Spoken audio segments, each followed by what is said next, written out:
right, what's up, ladies and gentlemen? Welcome to the Ninja Battles event, where 6 weeks of competition will be unfolding. I'm Monster D-Face, and joining me today is the premier Fortnite caster himself. It's Balla TW. What's up, brother? Yo, what's up, man? Thank you. And yeah, man, I just couldn't be more excited for today because we got a lot of cool things ahead of us. We get basically our first look at a trios competition in chapter 2, which is exciting, but also a pros mixed with content creators competition. So I couldn't be more excited for today. And we're coming right out of some crazy competition with FNCS itself. So competitive spirits at our all-time high. And that's what Absolutely. Fortnite's all about. And we're kind of just bringing it all back, right? It's trios. We're taking a look at this, like you said, the first time in chapter 2. Let's go ahead and take a look at the schedule, though, and see how you guys can tune in and find the competition over the next course of the couple of weeks, Balla.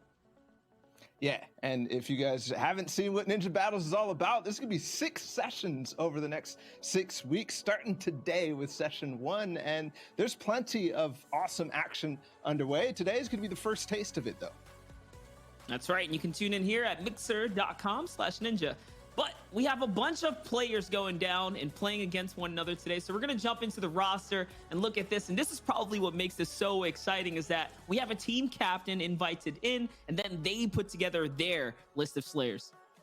So I could look at any single one of these teams on your screen right now and pick out awesome players and the combinations of all of them. But I mean, there's just so many. So we're going to move on to the format. What are these guys actually playing today, and how are they playing and winning the prizing that's on the line? It's your typical competitive Fortnite format. So you earn points through placements, as you can see on the screen in the top there, and then 1 point per elimination that you get to. But there's a lot of prizing on the line as well. And let's not forget about that. It's $25,000 for first place. And all the way down up to 12th place, you can earn yourself a couple of dollars in prizing. But it's really about getting in that top 3, top 4. That's where the prizing really bumps up. And you can take home the lion's share of what's on the line for the competition. Remember, Balla, that's week after week. So there's a lot of money up. Week after week, 6 sessions worth of it. But one of the interesting things there that we kind of glossed over, Monster, in that little screen that we saw of the format was it's only 20 teams in a lobby that's supposed to go up to 100 players. Typically in trios, it'd be 33 teams. But that means that the lobby's kind of going to be a little bit more empty to start things off. But of course, it's going to get stacked towards the end. And I mean, there's nothing wrong with that, right? You get to give the competitors time to loot up, really gear up. And that means that when the teams finally do collide, it's going to be much bigger.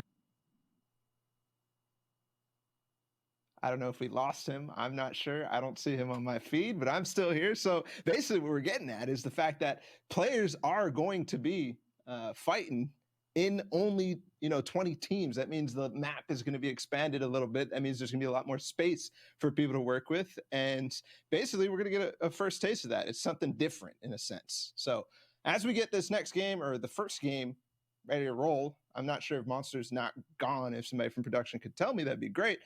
Because as we get this first game ready to roll, there's a lot of teams we got to look out for. I mean, Commandment, Booga, and Stretch are playing together. You think of another team like Zayt, Saf, and 72 Hours, the Alpha Connection coming into it. And we are getting ready to go to game. So let's just basically talk about what that means. Game 1 is about to be underway.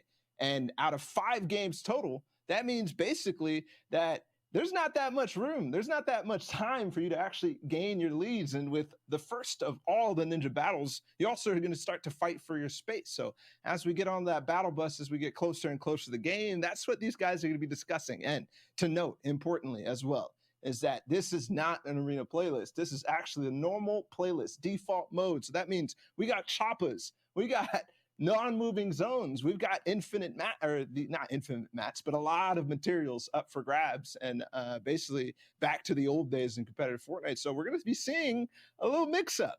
You saw players like Chat tweeting about his controller duo that he picked up, how they're going to be going around in the chopper and in implementing strats that you might not necessarily see in competitive Fortnite. So a little bit of adaptability, a little bit more of those skirmish vibes back and again. And I'm still not sure if Monster's here, so we're still just waiting. And of course, that game is getting very close to being started. I think he disconnected, so he'll be joining right back up, so don't worry about that. And what else, guys? I mean, we're here for Ninja Battles, the very first session. I talked briefly about how people are going to be, trying to fight for space. I mean, if you guys were watching Ninja stream before this, they're kind of discussing where they wanted to go, like places like Risky Reels and the like. And we are going to get our first taste of that right now as we hop in with the map and the battle bus off the drop and see how the spread is going to be. And so far, it looks very light in terms of what you're normally seeing out of players drop it out of the bus in a competitive Fortnite game. But again, remember, it's 60 players. That means, or it's, 60. And here we see Bugha going straight for Slurpy Swamps. There is another team here contesting. Don't forget, this is trios, which means there's 3 other players that they're going to have to take out on the other side of the map. Craggy Cliffs as well. Also hotly contested. So this is the first look again. Players fighting for them space. Stammies, Ship, and his team are going to have to go up against Zexro, Macwood, and Calc. FNCS champions in the trios mode. So that's definitely a team to be scared of, but they're doing it right off the bat. Ninja, the host of this overall tournament, sat Dirty Docks with Colazo, and Vivid is his partners today. You guys might have gotten a little taste of them playing together at first. And Dirty Docks completely uncontested for them. That means they got plenty of time to loot up, plenty of time to decide what the game plan is going to be from here, and possibly even make some plays on the aggressive onto other spots like the grotto that is nearby as well. Curious if there's many people there, but I do have to give a shout out to Ninja. A huge thanks to him and his team for putting on this tournament, because this is very exciting, a kind of throwback to the summer skirmish days or skirmish days in general, where we see content creators like himself getting at the competitive aspect, and Ninja tapping into his former professional career in esports and in Fortnite. Is doing very well. Another look at the map again. There was a team at Grotto. This is definitely an engagement I'm super interested in, because as time goes on, Zexro, Calc, and Macwood have been so good at Craggy Cliffs, at fighting here over time. Don't forget, they did land as a team together, as a squad together, with the addition of Vinny, and placed second place in FNCS, landing here at Craggy Cliffs. So very experienced. Macwood all the way up front. You can see him already getting tabs on his opponents. Calc down below, also trying to contribute to what Macwood is doing, getting the information. Zexro up on the side, just farming up materials and getting ready to actually get in this engagement. It is a build fight breaking out with Macwood. He's got the high ground. Calc coming in from down below. What they did give up by playing on the outskirts of Craggy was those shield barrels, but still looks like their HP situation is actually slightly better, at least how this fight starts off. And they've got a full view. They've got the entire section covered. They can't back out of that house at all. So this is going to be a fight to completion, but Zexro no shield compared to the inside. How do they actually break through is the question. The top of the roof so far. Can't exactly find out where things are going.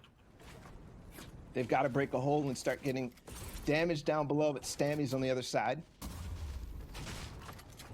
And his loadout not looking too good. Only a common pump.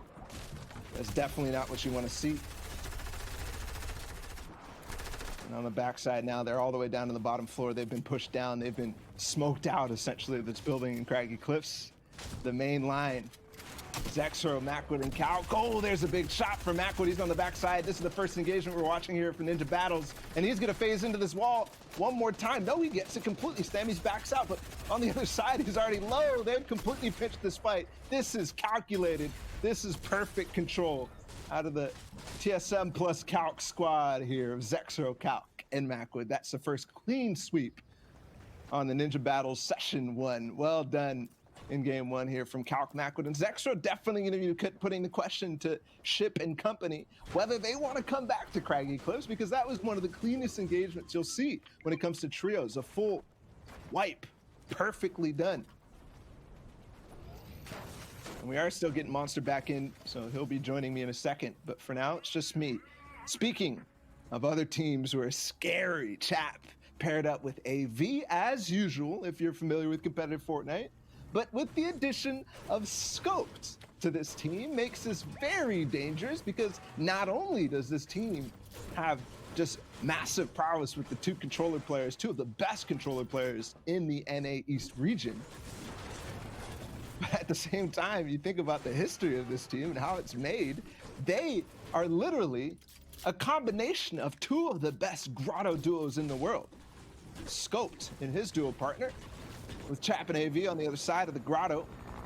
And this is what we're talking about when we're saying we're playing the normal modes. Zypha and his teammates, which I believe is Ewok and Avery, already with the chopper, already starting to scoot around, starting to get some loot going with it, but also possibly potential for them to take that further rotate, but also for staying up in the sky. If you remember back from season 7, how the Stormwings were used in competitive Fortnite.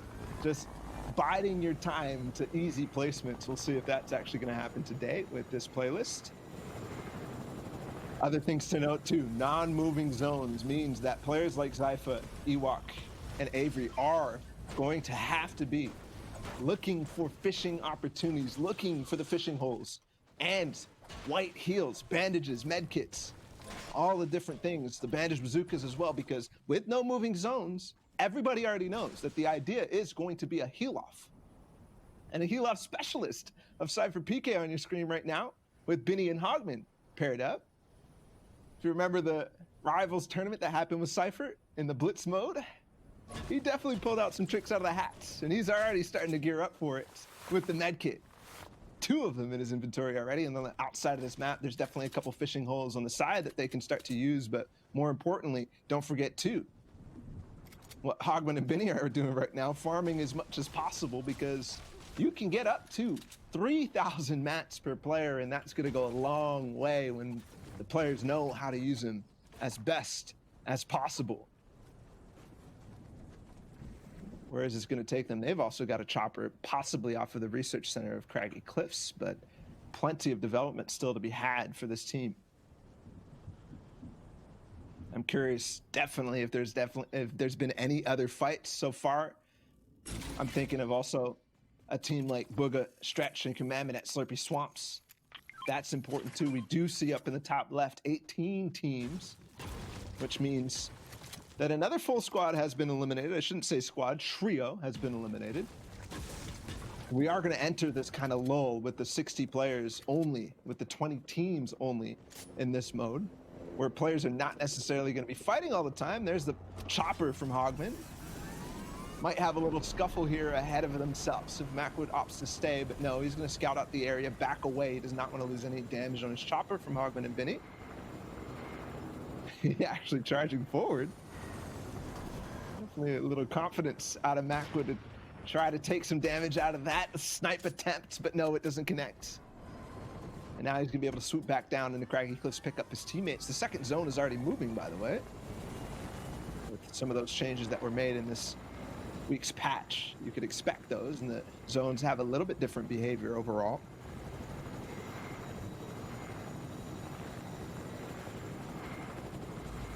Here he is picking up his teammate too.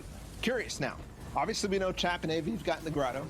I want to know, is the shark actually something of the effect? Are the mythic items at all going to be something that people need to be paying attention to? Are they going to have a big impact on the game? Because I don't necessarily think that with the amount of teams and players that are on a team now, that they might have that same impact that they do in solos and duos, for example. But obviously something like the minigun, Brutus's minigun, could be huge. The path for Cypher, Hogman and Benny are straight through, white lining it, but they've got the helicopter, so they can basically, as soon as they get shot, they can go wherever they need to go. Definitely want to see some more fishing possibilities for these guys. Just generally too, Cypher is somebody, a content creator who has been playing competitively over the last seasons, has not shied away from any of the FNCS competitions or even the Cash Cups. Compared to some of the other sides, Nick830 has definitely participated in a few, but on the scale of Cypher and with the results of Cypher in competitive modes, Nick830 definitely doing his best. Such a positive figure. Somebody who improves or tries to improve at this every single day. He makes his scrims for his community that he plays with this trio in particular, Punisher and Replays, day after day. And they are going to kind of interact a little bit, at least as they glide by each other.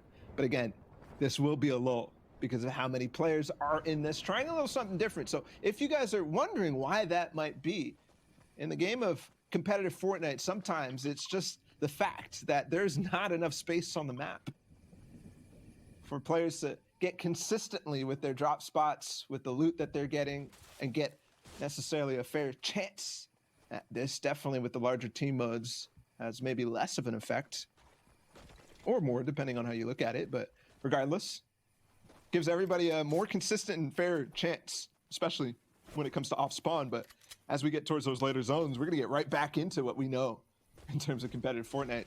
I remind you that nobody has fallen in the last basically 4 minutes. I'm just talking to myself. Here's the position that Benny Hogman and Cypher went for. And it looks pretty good. On top of a mountain down south of Misty Meadows, that also gives us indication on the zone. Maybe we can pull up a map in a second here as well, just to get some indication. Or we see it in this bottom right now, third zone. Another thing to note too is that I don't believe there will be surge. There's the map, perfect. Hello that. It looks so much different now that you look at the map with the patch the way it is. That looked to me like second zone, but it's third zone now with this new way that they go through. So we'll all have to get used to that. Bucky making his return to competitive Fortnite as well with his teammate Creo.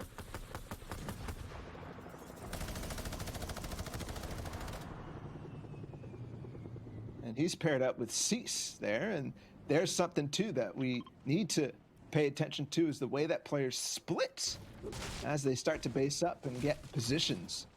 That gives them the space that they need to control areas of a mountain like this, to make sure that nobody gets ever closer to them. Man of the other hour, Ninja, Collazo, and Vivid, they've made their rotation from Dirty Docks over towards the center of the map, but now down south, past Misty Meadows, past the Misty Meadows Lake. But what I'm talking about when I talk about the spread of players' bases is up on the mountain there. This is definitely gonna be harder, as teams are already posted up there for Collazo, Vivid, and Ninja to actually make their way in. It should be fine with the materials that they've already accrued. But only 181 for Ninja, that's builds. The max in this case would be 300. So pay attention to that. 181, definitely respectable.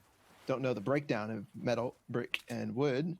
Hopefully, knowing that they landed at Dirty Docks, all three of those should be just fine. At least well spread out.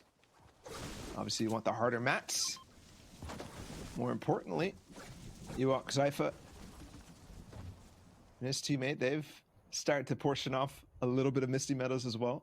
Zypha getting a little space up towards, no, that's the clock tower. Okay, so they're all in Misty Meadows, but a great position for Zypha. Safe in the clock tower, but also advantage to players trying to rotate in. Thankfully, Ninja, Vivid, and Collazo don't have to worry too much about players taking shots at them unless they start to encroach on position, because no Storm Surge means that players aren't necessarily going to be looking for tags, which means everybody in the lobby is going to be a little bit more healthy. So also less opportunities for random eliminations like you would see happening when players take shots like Avery's doing right now on that team. Collazo making it through the river. But always potential for elimination. Still not a single player has fallen since those first two squads. Macwood, Dexro, and Calc were the hands of one of them. And don't forget, eliminations too. I have some Echo. Okay, it's gone. All right, we're good. Echo gone. Sorry about that, guys. Still trying to work in Monster Deface if we can, as soon as he gets back up and running, but I believe there's some technical difficulties, so you're gonna have to bear with us. But speaking of Macwood, Zexor, and Calc, they're in another fight against JDW, and this, I have to assume, is Jailmock on the other side, and Snero. We don't know if they've been playing too much, but they do get one knock, but get traded out. Now, a 2 versus 1 for Zexro, make that a 1 versus 1. Zexro versus JDW, and they clean up, but Nate Hill, Funk Bomb, and Bully are on the back side of this. They do opt to back away. Young Calc and Macwood still alive. Young Calc and Macwood still able to get back into the game. Zone going to move soon, but Zexor clutches up, and they've now gotten 2 full squad wipes and take an early lead in game number 1. Zexro, Calc, and Macwood with 6 points on the board. Speaking of points, though, Vivid over here on the Misty Meadows Mountain. One elimination actually accrued for them. Vivid gets the full knock onto Brook AB. Underneath them, it is Clix, and it is Furious, who's playing with Brook.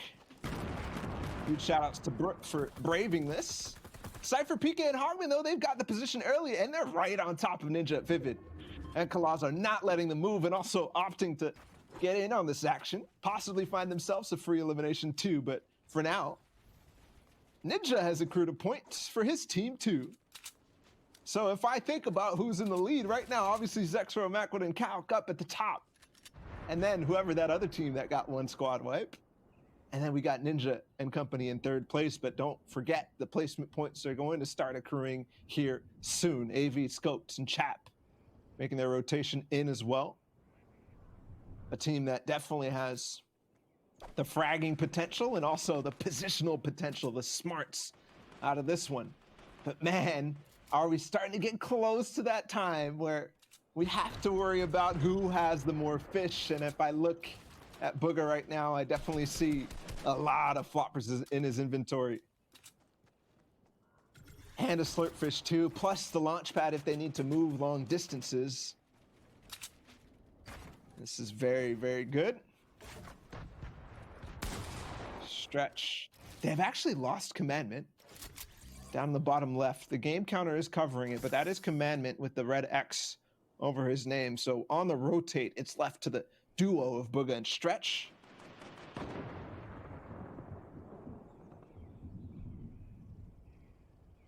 And they've played so well together over the last couple of seasons. I mean, through trios, through squads, and now through duos, placing highly in that, I believe, 5th place.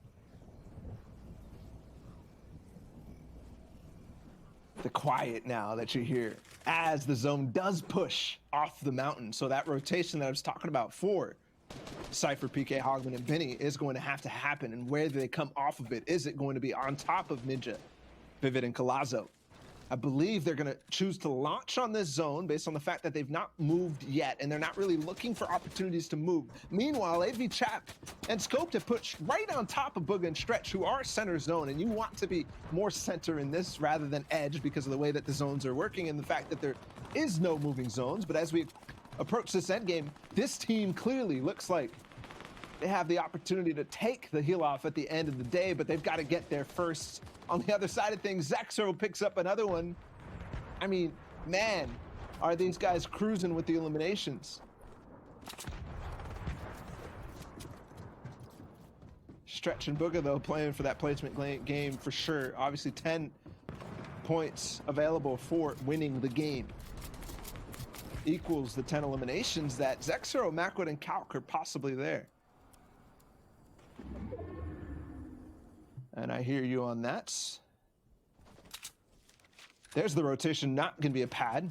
They're just going to wait for it to move out to the left. That's away from Benny, Cypher, and them, and they will edge their way in with really no damage done at all. Pretty much a free rotation, and also pretty cheaply too. Don't forget, every single team has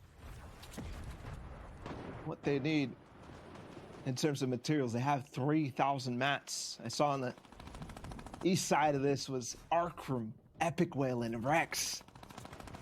A team that definitely is good, but playing from west.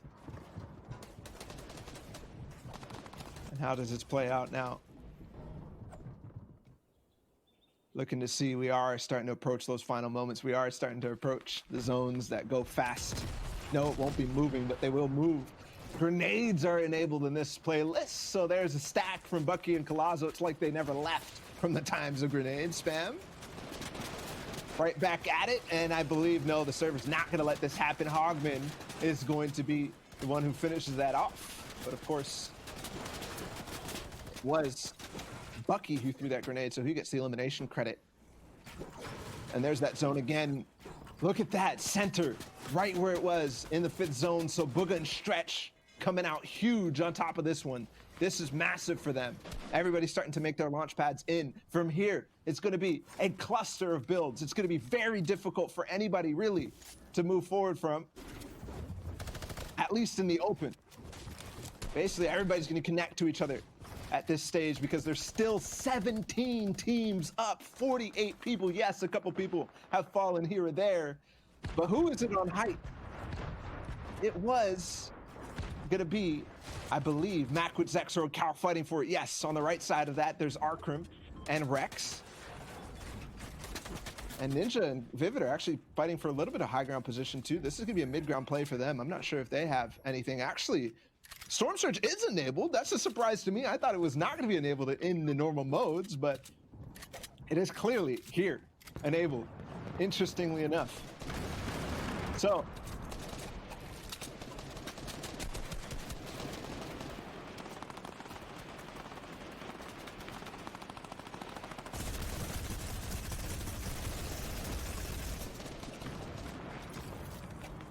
absolutely, man. We've been watching basically passive play. This is a throwback to Summer Skirmish days.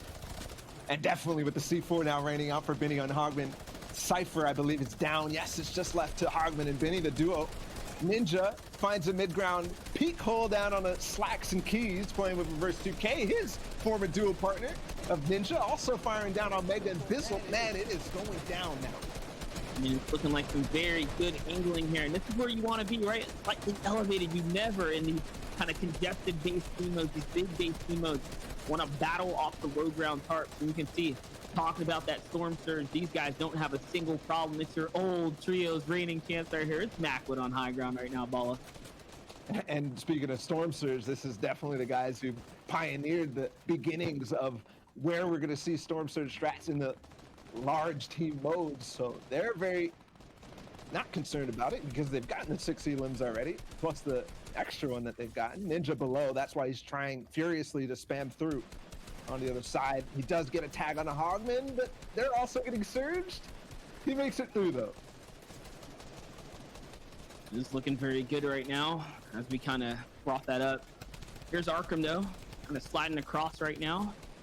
Still holding things down, good angling. Everyone's still very much in this game. 34 players remaining, 30 now. The lobby is dwindling here. Remember, top 12 is your placement point cutoff. It's 13 teams remaining in this game, regardless of how many individuals are alive. So placement haven't even been given out yet outside of just a single elimination points. And we'll see who ends up pairing with the heal off meta. Obviously Booga and Stretch huge in that, but definitely some other people who have thought of this ahead of time. We're coming down to 8 zone. We have 30 players left. We've just basically got to swap through all the different perspectives right now and look who has the kit, who has med kits, who has floppers, who has slurpfish, because that's going to be huge going down to this final zone. As it closes, there's a C4 too. Funk Bomb knows, and he does find an elimination from it. And you want to use that C4 when the server starts to collapse on itself here, when it's nice and tight here. It's impossible to dodge the explosion. He's going to jump in. He's going to trade some shots, and Bizzle's going to get the best of him there as Keith Funk is now kind of all just colliding on top of one another. No, I saw Ninja fall on the feet. I saw Vivid fall as well. Looks like Team Ninja might be out of this run here as Calc and the others are on height. Absolutely, but guess what actually this height gives them? It gives them the opportunity to be unhindered when they go for the heal off. But what do they have in their inventory? Cease. He has a couple of med kits there. Where's the fish? If we could swap through the different perspectives there of the team. Reverse, no heals on this side. Slacks furiously trying to break through as well. Looks like they're trying to get an impact where they can get some fish. We are in the 9th zone, and 30 seconds until this fully closes. They're going to be pushing Booga and Stretch. We could be huge because they have fish on the other side. That is true. I mean, we know what happens, and oh my gosh, this is what you just called out, Ball. This is what you're alluding to. It's the fish meta sitting so pretty in Stretch's inventory. I think he had roughly 12 or so fish right there, so he is very much in the lead right now to take this all away. All he has to do is kind of just survive the storm right now, weather it out until the final moments here. And now Booga, the one on offensive pressure, he's not the one who's going to be doing the heal off, so he just has to keep essentially Stretch safe for a second here. Kind of hopping back and forth amongst the chaos here, Balla. I mean, I don't know. It's looking like it's going to be very close. Everyone's getting active right now, especially those without the heals. Apparently, there's a 10th zone now in this game, so there you go. In the bottom right, there's still 50 seconds until this is going to close. Zexor, Macwood, and Calc. We're learning here, guys, in the new modes with the new patch. Definitely some changes that Midas and company are bringing us in the final moments of this season. They did fall down. I didn't really see too many kills on that side though, so they're gonna have to shoot through. They're gonna be trying to find basically anybody that they can take out on the way down. C4 for Zexro. Things are about to get explosive with the addition of the rocket as well. Here we go. Zexro finds nothing yet with that. No damage even, but an RPG did find a couple. This is crazy, Monster. That's right. He's just pushing them lower and lower in the RPG pressure. I mean, they're literally clock is ticking here for them as they have to come down from height. They have to come down and do something big here. Even reverse 2K, I mean, it's just a matter of, they can't heal it out, so they have to fight. And look, it's straight verticality here, fighting from the top down. What is Zexo here now in the final pixels of the zone here? He has to put it all on the table. There is no Siphon anymore. It's Avery versus Zexo right now. What can he find? He's trying to collapse in on any of the down bodies. Remember, those are individual points. My gosh, Bucky is healing off, Balla. Bucky healing off, Macwood healing off, Arkham, Avery. Macwood has been healing for quite some time. It's an off heal for him, so definitely a lot of fish. He's got the grappler too, so he can go all around and actually pick up any loot that has been dropped from other players. Arkham looks like he's going to go down. Yes, aimbot down here. This is Jared FPS, Tilt, and I believe Innocence here. All solos remaining, all heal offs. He's got the bandage bazooka and 3 floppers left. Stretch does not have that rechargeable bandage bazooka, so wondering if he's still Macwood down, who came off a high ground. Scope still alive. Here's Bucky's last fish, and also nothing found for him. There's a bandage bazooka actually, so that works out. Stretch is gonna go down. Yes, I believe Bucky against Innocence is gonna be the final moments here. Oh, and he's hunting right now. He's trying to see what he can find, and is he gonna be able to find something? I don't know. It's the last tick right there, and he is down to the last tick. My gosh, 5 HP alive here for SMG aimbot, Jared, and like you said, Innocence, and it was just that close. I mean, what we expected though, right? Heal loss for sure. Yes, absolutely what we expected, but man, we didn't expect the tension like that was going to happen in this way back to the summer skirmish days, Monster. I mean, holy, the heal off meta definitely alive in normal modes, clearly, but I did not know that it could get this exciting when it comes to these games. So I'm actually, normally I'd be not looking forward to more heal offs, but in this case with these players, I certainly am. And that's what I was going to just say, right? It's when you bring the best of the best, the highest level of competition and competitors going toe to toe. This is what it's all about. 100%. So it's just me right now. We got some technical things in the background. Monster's joining me, obviously, with his audio. We'll definitely try to get some things sorted for that. But Monster, looking forward, I mean, I have to ask you, who do you think? I know you were working with a lot of different things, so you probably didn't necessarily get to watch the entire game. But seeing the end there, who is going into this with a strategy that is worth actually continuing with? I mean, we know it. The ex-trio FNCS champions right there. Young Macwood, right? Zexro, they had height. They were doing what they did. It's almost unfair to the rest of the competition because if any one of them are a captain, they can easily, right, wrangle up the other boys. So they have the most experience by far. It's going to be a matter of catch up to them. But regardless, they didn't win the game, right? So it's different in this kind of format. Yes, but I believe they will be on top when all is said and done because 2 squad wipes plus a couple of elims in towards the end game. I think their strategy clearly at least get towards those higher thresholds. I mean, when think about the format, yes, it does have those thresholds. So if you just get up towards end game and then you try to make your way as far as possible, we saw Macwood with, I believe, a 5th place in that game. So might have accrued all of the placement that he possibly could in the heal off that kind of is a little random, is a little skilled in the end of the day. And then at the same time, like that was free for them to get towards there because the high ground, nobody's pressuring up. Everybody's waiting for that moment to heal off. Yeah, and I think the difference maker between, like you said, that placement threshold is about 3 points worth. That's 3 elims because every elim's worth a point. So when you really kind of sum it all up, it's not necessarily worth healing all the way out to the end. You want to find the elims. And let's see how it all unfolded for them because we watched them actually take their first 2 squad wipes. This was a masterful fight, Monster. I know you missed the tail end of this. Macwood, Zexro, and Calc on the ship at Craggy Cliffs, and they make it work beautifully. We're going to take a look at a lot of different highlights throughout this game because there was plenty here down in the end game. Arkham, this is something that we actually did not necessarily see on the broadcast. A pick on the clicks with the RPG and through the box. He takes out 2. That's furious too. And Brooke was already down before this. Little 2-piece chicken nugget right there. Gotta appreciate it, especially when you squeeze that rocket on through. Here's another look at that low ground highlight, and boom, it's the C4. And this is just so deadly in competitive modes. I mean, there was a reason why we had some adjustments later down the line. You just see when it's server on top of server, C4 is so good, it's almost inevitable damage. Mhm. C4 using it to its best potential there.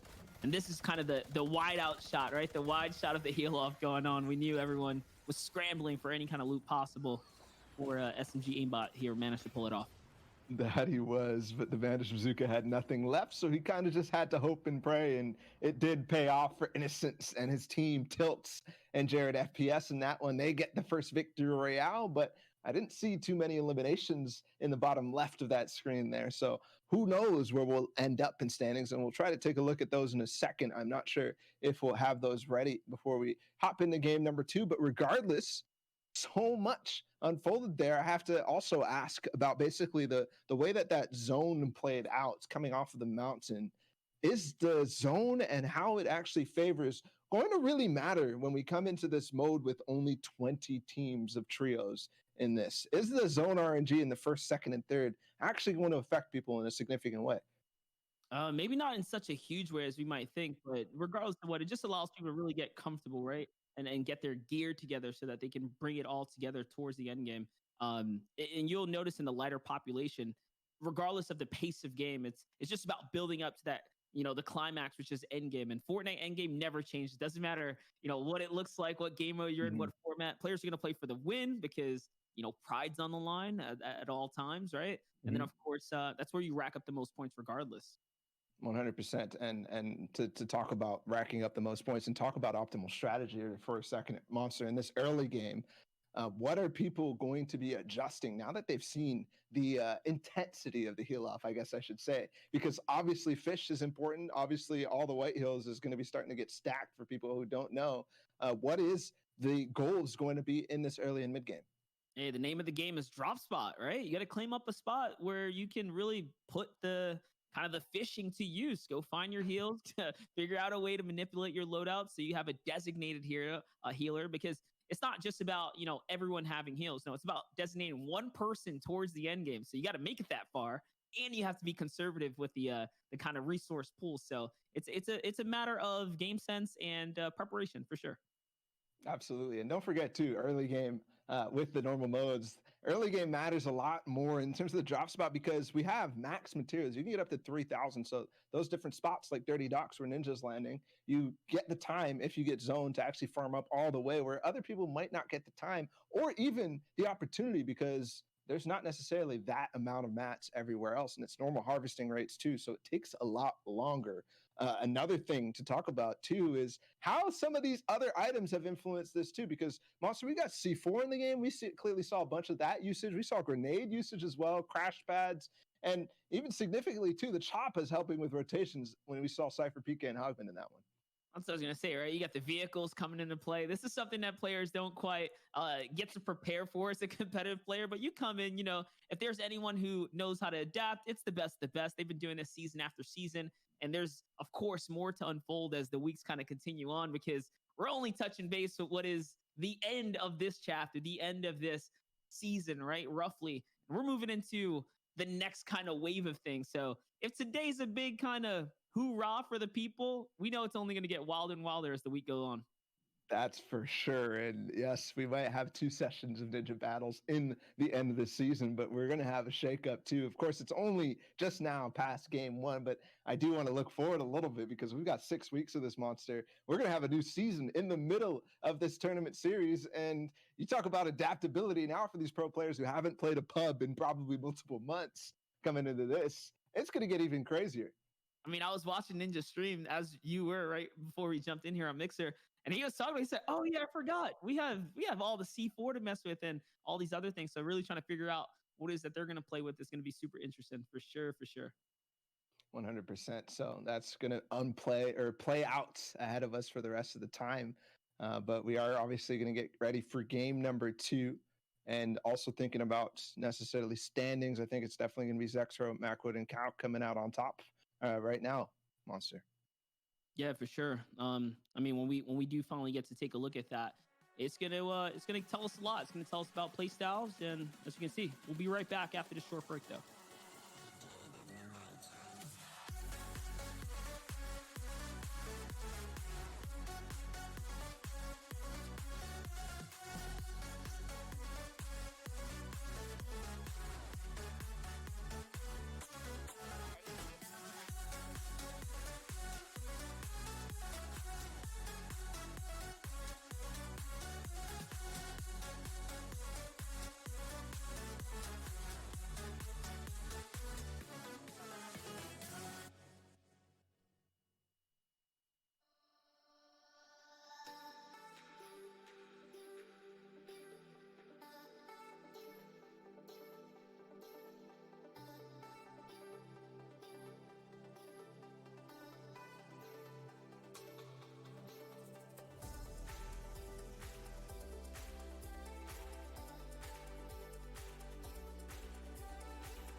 Battles event after that short break. And Ball, I never thought I'd say this, but I'm so happy to see your face again.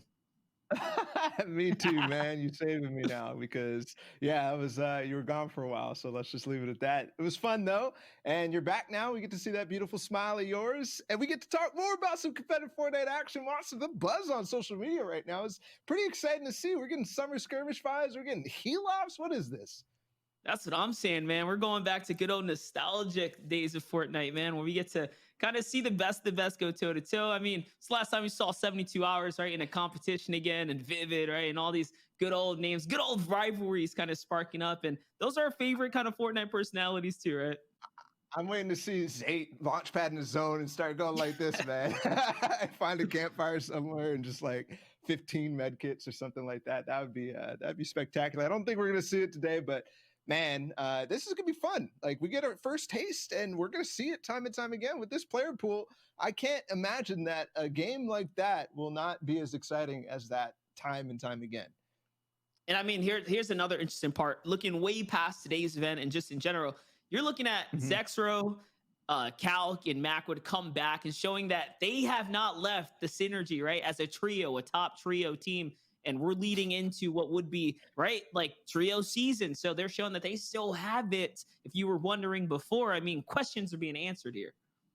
I mean, you might ask about the synergy for them, and it definitely is not clear when you look at that trio from an outside perspective looking in. But clearly, you're right. The chemistry that's still there in game, at least when it matters. And thinking about that history, yeah, we already talked about they were champions for the last time we played trios in competitive Fortnite, but also second place in squads too. So don't forget that. And that was in chapter 2. That was with the fish as well. Yeah, I mean that's what's going to happen. It's only time will tell to see what happens in season 3 if things really shake up and all of a sudden kind of messes up the team dynamic. But for what it's worth, we are looking at this competition. Things are looking kind of good. I kind of dropped out there for a second, so I got to see how things unfolded. So we're going to take a look at the leaderboard in just a bit here, so Yes. that you can kind of get me caught up. Because if there's anyone who needs it, it's me right now. Let's see where the players are standing here, Bala. At the top, it is Zexro, Macwood, and Kaunk, but Cease, Creo, and Bucky are not too far away. And then, of course, the winners of game number 1, Jared FPS, Tilt, and Innocence have 12 points too. So, I mean, looking down that board, 1 point spread between top 3, even going further, it is a tight race here, even down to 10th, Monster. My gosh, and a single Elam being a point differentiator maker. So when you see those players with 11 points and all the other ties up there, that just shows you how close. It's literally an elimination separating the difference of all the players here. Very, very impressive. And now look at your last place here. I didn't expect to see players like Cypher PK, Hogman, and Benny back there, mainly because Cypher PK, at least in the charity events kind of leading up to this, he was shining in these heal off metas. But hey, it's trio dynamic. Things kind of do mix up and anything can happen. Yeah, but only game 1. I think Cypher found the key to that meta in that tournament way back when, after game 1. So we'll see. Maybe he switches things up, turns on that 3000 IQ brain of his, and starts to get the gears rolling, because only 1 game so far. There's still 4 more for him today. And that's not even mentioning the sessions down the line, but today for Cypher to really come back on that. And they played pretty well. I mean, thinking about where they were in that game, they had the opportunity to really take out Vivid and Ninja Squad overall, right on top of them, if you remember that. But then coming off of the rotate, they just didn't necessarily have the tools they needed to move forward off of that. Yeah, take me through that. Like, I remember when I tuned in, I saw Ninja's team in the mid ground kind of holding things down. And that end up playing out in their benefactor, or was it more of like a low ground game? Because obviously we know who had hype, but how was it for the player dynamic for players in the mid ground? Yeah. It was interesting. So basically, how that happened, Cypher PK and his team came from the chopper all the way up from Craggy Cliffs around where Macward and them were, and they posted up on a mountain south of Misty, right? And Ninja's team tried to get towards that mountain through Misty, but then they ended up getting in a scuffle between two sides. They got a couple eliminations on one side, but Cypher was right above them, so it just caused a little bit of chaos for them on the rotation in. I see that. And that is going to lead us up into game number 2, guys. The battle bus is already loading up here. Players are jumping into the island. So things are going to start unfolding just here shortly. I mean, like you said, choppers coming into play, different loot pools coming into play here. This is what it's all about. Game number 2 is just around the corner. Balla, if there's someone you want to put your money on, who you kind of feeling with right now? So I think that Zexro, Macwood, and Calc had the good game plan going into game 1, but I think that they might be challenged a little bit more. I think that we saw Stretch and Booger kind of go in that mid-ground thing that they're known for, not really challenged to go up and play for that. So for now, I'm still sticking with Zexro, Macwood, and Calc, unless they have some difficulties off spawn, because they are fighting someone there, and I think that might be one of the few teams that is fighting somebody. Ooh, that is going to be interesting. I mean, from what I know of their landing drop spot, they do tend to kind of favor up on the back half and play for the kegs there. So when it comes down to optimizing in their route, they kind of got this down packed. They've been doing it season after season. We'll see if the Ops crew decides to follow in with the chance right now, as we are loading into game number 2 here for the Ninja Battles event, guys. And this is a favorable bus for them right now, as players are already jumping up. And remember, the lobbies are a little thinner, so there is plenty of real estate for any of these competitive players to kind of grab at. And with that thin lobby, you see the opportunities that are available. We saw only one team heading towards Craggy Cliffs, so the first game did go in the favor of Macwood and company. Look at that Shark, though. Hot contestation there. We also saw Innocence for a moment before we looked at that, dropping even towards the south side of the map. There's going to be a hot fight at the Shark Monster. Oh, dude, nine players. It's 3 separate teams. It looks like it's kind of crazy if you think about it. And I mean, just looking at Kanata's HP, it looks like he gets tagged before he even touches down, and Nate Hill's going to get bested right there for Unknown Army. This Unknown Army looks like he gets chipped right out and finished there by Bully. So Bully wrapping things up, and now all of a sudden, Unknown's team is on the back foot with Kanata not having much HP. It's only up to him and Assault to see if they can pull something big together. Who knows if they're even going to be able to grab the reboot card, right? Definitely could be a difficult scenario for them. Kanata and Assault now against 3. They could make it work, especially as they've gotten a lot of space down inside of the penitentiary here at the Shark. Though how much is that space worth it when you have 3 players up on top and starting to pinch down through the different towers and get the different angles? But the other thing to note is, where is Sky? Right above Assault there, you can see the outline of her little skirt. And are they actually going to contest for that? Kanata's actually making his way out. I think Assault might have the opportunity to grab that and bounce, though that could definitely be something that Nate Hill and Bully Funk are looking out for. Yeah, definitely. You see Nate Hill is being very attentive to the outer surroundings, trying to see what he can kind of gather as far as intel goes. But Assault is trapped inside. It might have just been a call like, hey, listen, I'm going to have to leave you behind here. You hide out, right? And keep a low profile while I get my heal on and see if I can bounce back. But Assault he's gone. He's going to skate out of there. Yeah, he's gone. He grabs the boat and gets out. Cypher, PK, Benny, and Hogman switch things up as well, coming down over towards the weather tower in the southeast of the map, and they're on to Zypha, who was here last game, so maybe a path that Zypha did not expect. Now he's in a little bit of trouble behind that metal wall. I don't think he has any builds left, so he has to take the Bloom fight, and he does go down, but not before trading a lot of damage on the Benny. That just shows that the natural elevation here is going to play such a huge benefit in the early game. And my gosh, just look at the wide spread right here. Avery coming in from way off to the yonder behind the mountain on the side. So really trying to get their kind of gathering their loot together, and just being that far apart is not going to play in their benefit so early into the game. I mean, coming in, we saw Cypher and crew with 0 points. So already changing up the strategy, already on track here to at least start gaining some kind of momentum in the game right now. And here they have that chopper. Oh, they're all committing. I think they're gonna push on over, and yeah, I mean, it's 3v1. What can you really do if you're Avery right now? Here comes the whole squad. They're gonna jump out, hit them from all the angles right now. Avery tries his best to defend it up, but yeah, it's not gonna be much as he gets taken out. What do you do when you see a full squad like that rolling up to you with the chopper? It looks like you just give up, says Avery. He was in his box. He did a little bit of damage, but they make it out away. And where is, I think Ewok was taken out earlier when Zypha was taken out. So full squad wipe there. Going in the way of Cypher, Hogman, and Benny. The first one on this game. And then Nate Hill, Bully, and Funk, I still think, chasing down Kanata and Assault. You asked the question earlier if they got the card. And I'm wondering if that comes out to fruition or not. It's true. Here, Cypher, Benny Hogman end up taking the chopper right back over to kind of get their farm on. You saw just based off of how much material they have right now, they essentially just grabbed it and really W keyed the team nearby. So wiping up Ewok and the crew. Now they have this entire kind of real estate to themselves. Zone is looking like it's going to favor them right now. You can see, shout out to the crew in the back throwing up the handles. It's Monster D-Face and Ball TW here on the mic, delivering the game 2 right now here for the Ninja Battles, and we'll be here for the next couple of weeks, Thursday after Thursday into the new season, Balla. That we will. Back at it again with some familiar faces, some new week after week. It's going to be interesting to see how these teams develop over time, who's available for everything as well. As the captains right now have chosen this squad, but things could change.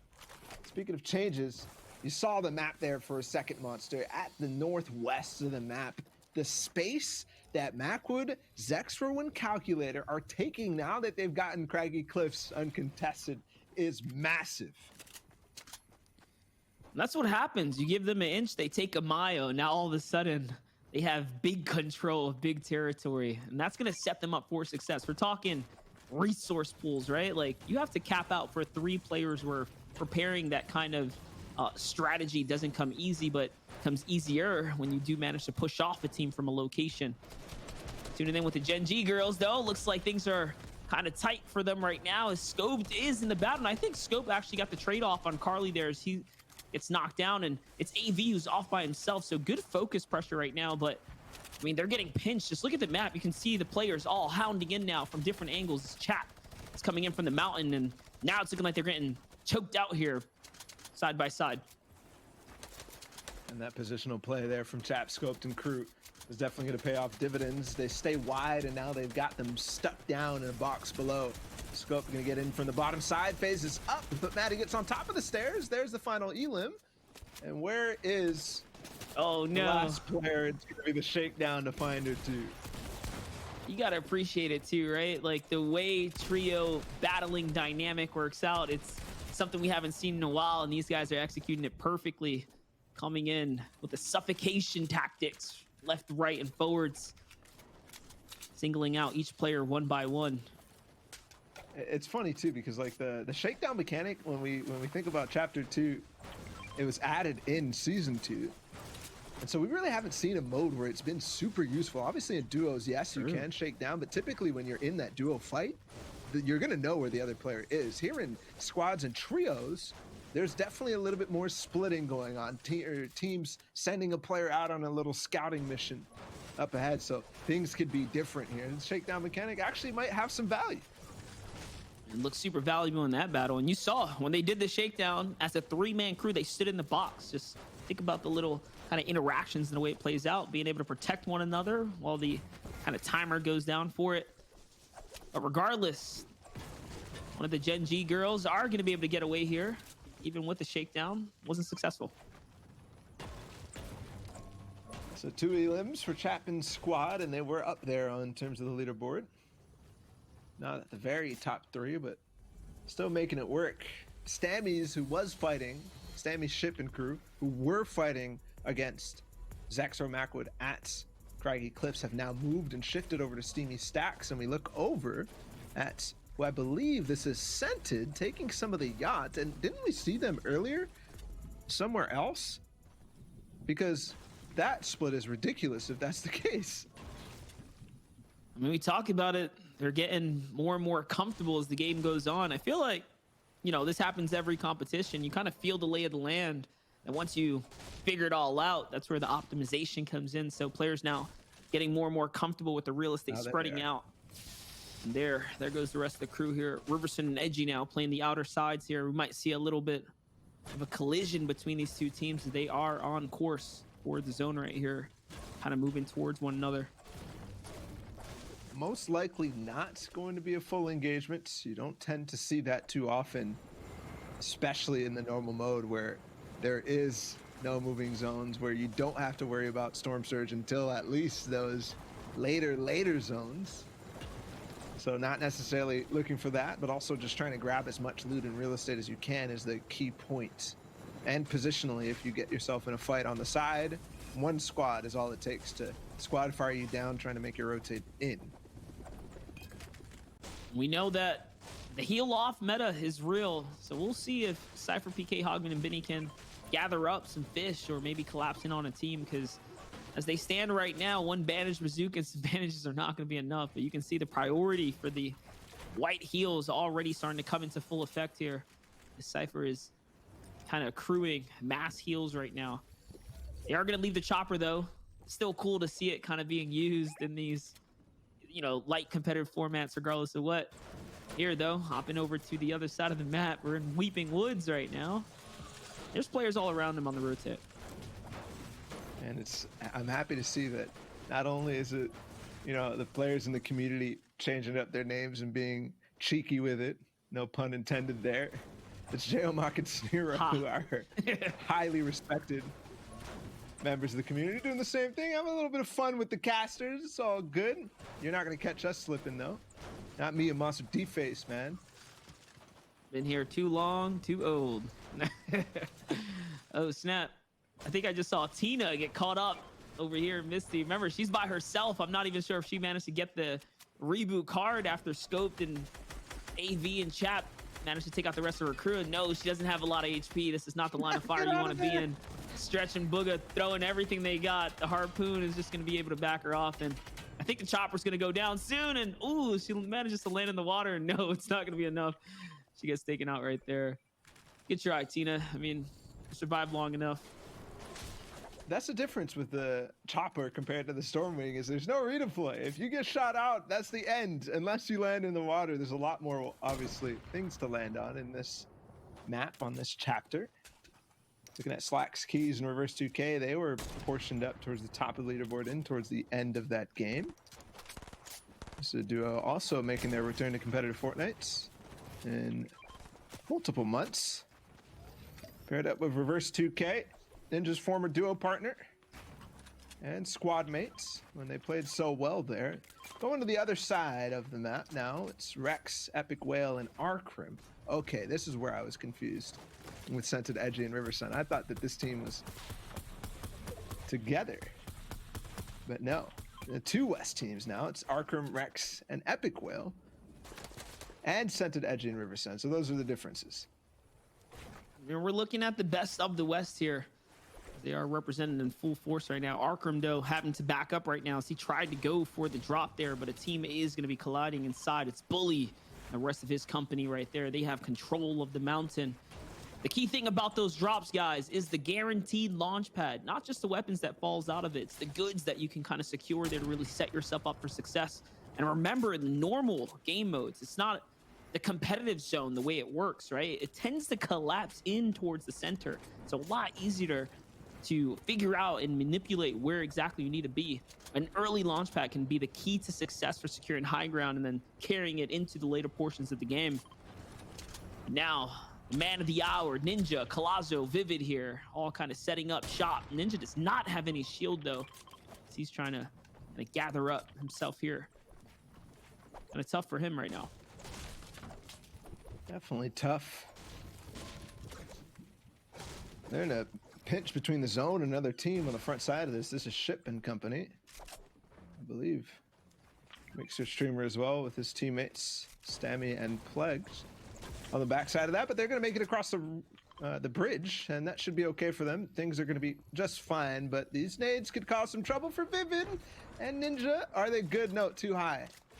So we don't get the range just perfect. That's going to definitely allow them to escape now on the backside and the south side of this bridge. No worries at all. And like I said earlier, Monster, when we talk about the amount of players in the game, the amount of teams in the game, while the nades come in and respond for a bit, these engagements don't tend to fully happen. Definitely not, but the thing about explosives, that's a game changer. That'll give you all the confidence you need, especially if you crack enough players with it. It is the kind of the perfect setup for the early game. I'm just looking from POV to POV. You're seeing all kinds of heals in these inventories here. The fish in full effect here on ninjas as well. So prestigious if you use them this early. You're setting yourself up for failure in a sense, but It looks like Ship and his team right now, Stammies and Pledge, they're not trying to give it up. They're really trying to choke point Ninja, Collazo, and Vivid out right now. They're taking this battle. Look who's on the huge flank right now, though. It's Collazo coming from behind. This could be huge, and I don't think they've realized Uh-oh. at all. They're all focused on Ninja. Ninja's grabbed the attention, and for good reason. He's definitely gotten some height advantage on the possibilities, and now spraying for Collazo to come up the side. They're trying to make so the backside is open. Stammy's not paying attention. He's not got something, but Ship is watching it, and Collazo does not manage the flank. Now things are trouble here for both teams because zone is going to start moving soon, and this fight is going to have to happen because they've gotten them pinched. And look, they're setting it up, right? Stammies and Ship getting together right now, looking for the box fight. But no, since they're not capitalizing on the situation, in comes the C4 from Ninja's team. And they have height now, and they're dominating, just controlling the situation right now. Stammies is going to get blown down to the low ground. There is no more C4 in the inventory of Ninja's crew now. Ship is going to go on and get to cranking here, as Pledge does as well. And all of a sudden, they managed to refine the height here, as Vivid and Ninja are now in the low ground. They had such a good position. Here comes the zone, though. Ninja's got to know that this needs to end, and it is going to be Storm Surge here in the 5th zone, as we're used to. But 3 players need to go down for it, so this fight will determine that. This is also, I believe, a multiple damage tick, so they've got to be careful. It might be 4th zone. It might feel bigger than it normally is, but I think the effects are still the same no matter what. Stammy's going to try to make his way out of and towards that zone. There's a big shot from Ship on height down onto Collazo. It's looking good right now, and I mean, they're doing well to kind of turn the tables here. There's another team looking in, though, from Frenzy Farm. You can see the shots coming from downrange, so it's not just a 3v3. You have the attention of other players, just being the way it was kind of mapped out, and lucky for them, they are going to be able to find their way to zone, utilizing a good disengage right now to kind of back up. Look, the explodes are all coming in. This is not looking like a free and easy fight, not at all. Hesitation, though, from both sides, the respect here. Everything is still on the line. This is going to work out for Ninja's crew, though. They are going to be able to kind of get some materials off first and plant down. But for how long? How long is a big question, and they do need to refarm on that because they did invest a lot, not only in materials, but also in explodes. They used all their C4. They still got some nades on Collazo, but they basically need to find these eliminations right now because otherwise they won't really have anything to last through the end game. Some notable elims happened in the feed just moments ago. Zexro just went down to a player, and then Nate Hill also took out 2. So 2 not only points investment, but also Zexro down means it's Macwood and Calc all by themselves as this fight continues. Nice, slow and methodical battle right here. As Ship and Pledge right now are trying to push down onto Ninja and his team. Vivid now trying to back out, looking like he's calling for the disengage here, setting up the floor for a launch pad. What might be, he's got to be careful. And Edgy and Sensor are just nearby the farms here. They're backing up. They're still keeping eyes, and there they all hit the launch pad. They're trying to get to the safe zone. Pop shots are going to come in. Vivid's going to hit once, but it's not going to be enough to slow him down. Collazo's going to lose all of his shield, though, as he's crossing in. Lucky for him, they are going to all touch down now, just close enough to the safe zone. If that other team uses the launch pad, they can turn the favor here. Return the favor, I should say. We'll see. And looking at the rest of this map as that fight finally stalls and finally stops, Zayt Saf, whose name is God Pump in this game, in 72 hours, Anonymous 72, our heights, our center zone, but there is a team who has a little bit of inklings that they want to push. It's Zexro and Calc as well. Macwood too, somewhere else in this zone. I'm not sure if they've gotten fully in as well. Ninja though, and Vivid building way up, but the zone's not here actually. There they were in the back, actually on a mid-ground layer. That's Zexro on them. I think Saf's 8 and 72 hours are pulling what we saw from the last game. They're going to stay on height in 5th zone. It's definitely looking that way, and man, the different dynamic in team battle here in trios, right? You get hit, the builds go out, and everyone tries to secure height just so they can catch a little moment to regather themselves. Edgy, Scented, only a 2-man crew right now, though, as they lost Riverson right here. They're in the low ground trying to see what they can do, trying to get into the battle right now, into the thick of it. They're just barely safe. They have a little more to do. This is looking like a repeat from the last game. Ninja setting up those proper floor kind of peaks now to see if he can fire down at opponents instead of jumping in, raising the risk factor. So much material they've invested battle after battle, though. you have to wonder, is this gonna, play a factor against them now as other players are now firing in because they're just so exposed on the back half. Oh, the shots from Ninja though. He's gonna take fall damage. He gets taken out. Are they gonna be able to collapse in? Yeah. It's Nate Hill who takes him out, two former squad mates, adding some little rivalry maybe starting in the Ninja Battle series, but it is Scented who takes out Pledge, who finally pushes in the box. He had to because of the way that Storm was pushing. They basically controlled all the space near them. Shit is gonna have to spend one of his med kits. And look at that in the distance. Zexro, Calc, and Macwood, they've taken height on Sav Zate and 72 Hours. They pushed this, they pushed the agenda, and now they have it. They've got control just like they did have last game. Of course they did, and I saw the launch pads flying out. Arkram, Ekvik Whale, and Rex right there kind of just jumping on in, finding their piece of the high ground real estate as well. So we are going to be in for who can be king of the height, as everyone knows how important of a role it plays. Bizzle seems like he was in a tight situation. I was going to have to heal up there. Here's your young Calc, Zexro, Macwood's POV now. You can see from the other side. This is their kind of comfort zone, sitting on top of all the chaos, on top of all the mess of builds. And they have another launch pad too in Calc's inventory if this is true. So they're kind of vibing right now. A lot of plays left for them. And remember, Bala, the way the zone works, it's very, very likely to collapse into the middle. So it's going to be extremely difficult to snatch height back from Calc, Zexro, to Macwood, who are sitting so structurally strong right now.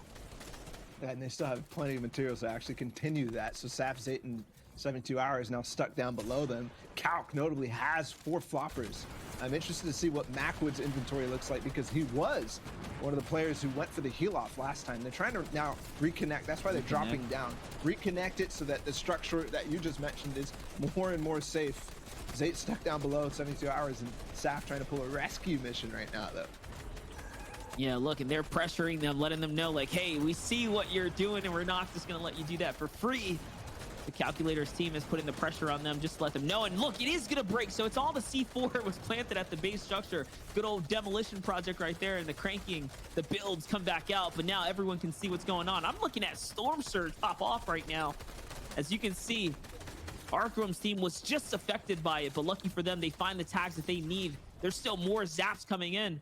Now, if I'm not mistaken, Ball, they can't see that, but they can hear the indicator, so they don't know who exactly is under pressure right now. But it's going down. Storm Surge, kind of interesting right now in this trio competition. Yeah, it's making a lot of damage right now. You can see how many people are getting hit by it. There's still 14 people above when that 7th zone surge started happening. Here's Stretch, he's below 51. 3 people need to go down before that actually happened, and before it stops, before the last threshold is down and finished. So this lobby gonna get quickly eaten up by this surge.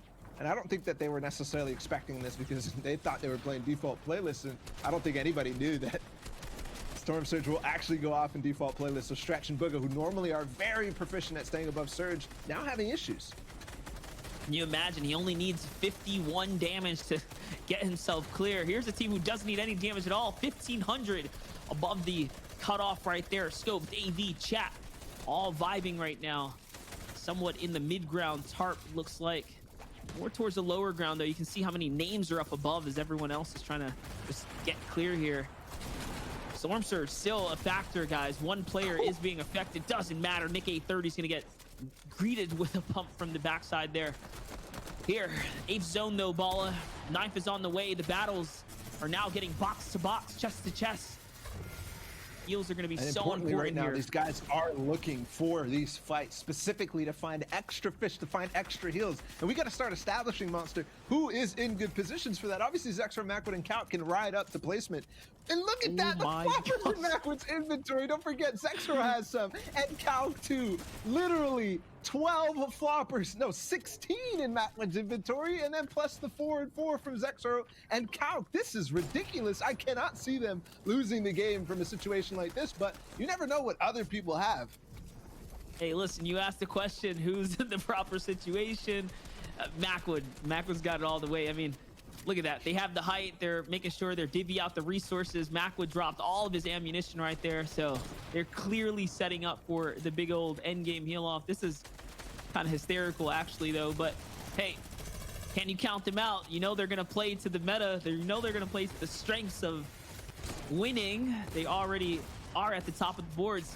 Remember, it's about elims, quite honestly. That's the reason they were in #1 when we came into this. So healing is not going to be enough. We'll see what Calc and his crew can do when they jump on down. Players that need to make some big strides here, though. Scope, AV, and Chat, they're going to need more heals. And, oh, Calc is going to find Epic Whale as he jumps down, Balla.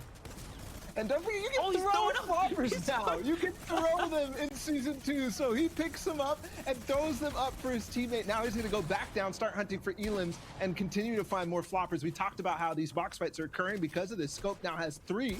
He has a Bandage Bazooka 2, but he just traded some damage. I'm wondering who on the team, I'm going to guess Chat is a player with those floppers, but you never know. Other teams now, who's going to be healing off? Cypher already in zone, it looks like. Macwood finding more. His inventory is full on floppers right now. He's at 18. This is actually ridiculous. I love this strategy in play, though. Send the Slayers down, bring the goods back up. This is good old kind of pirate action happening right here. Get the loots and bring it back. But Scope is going to get taken out by Mega. We talk about having that prize kind of inventory. He is going to be able to trade out to all the fish there, and Macwood waiting for the final seconds. The ops crew kind of knows. No, he's pushed. This is actually super sketchy. He has nothing to defend himself with, Balla. Let's pay attention to the feed here. Calc has to come back up and save him, essentially, but they don't have any heals, and everyone's in the zone. He's on the run, Balla.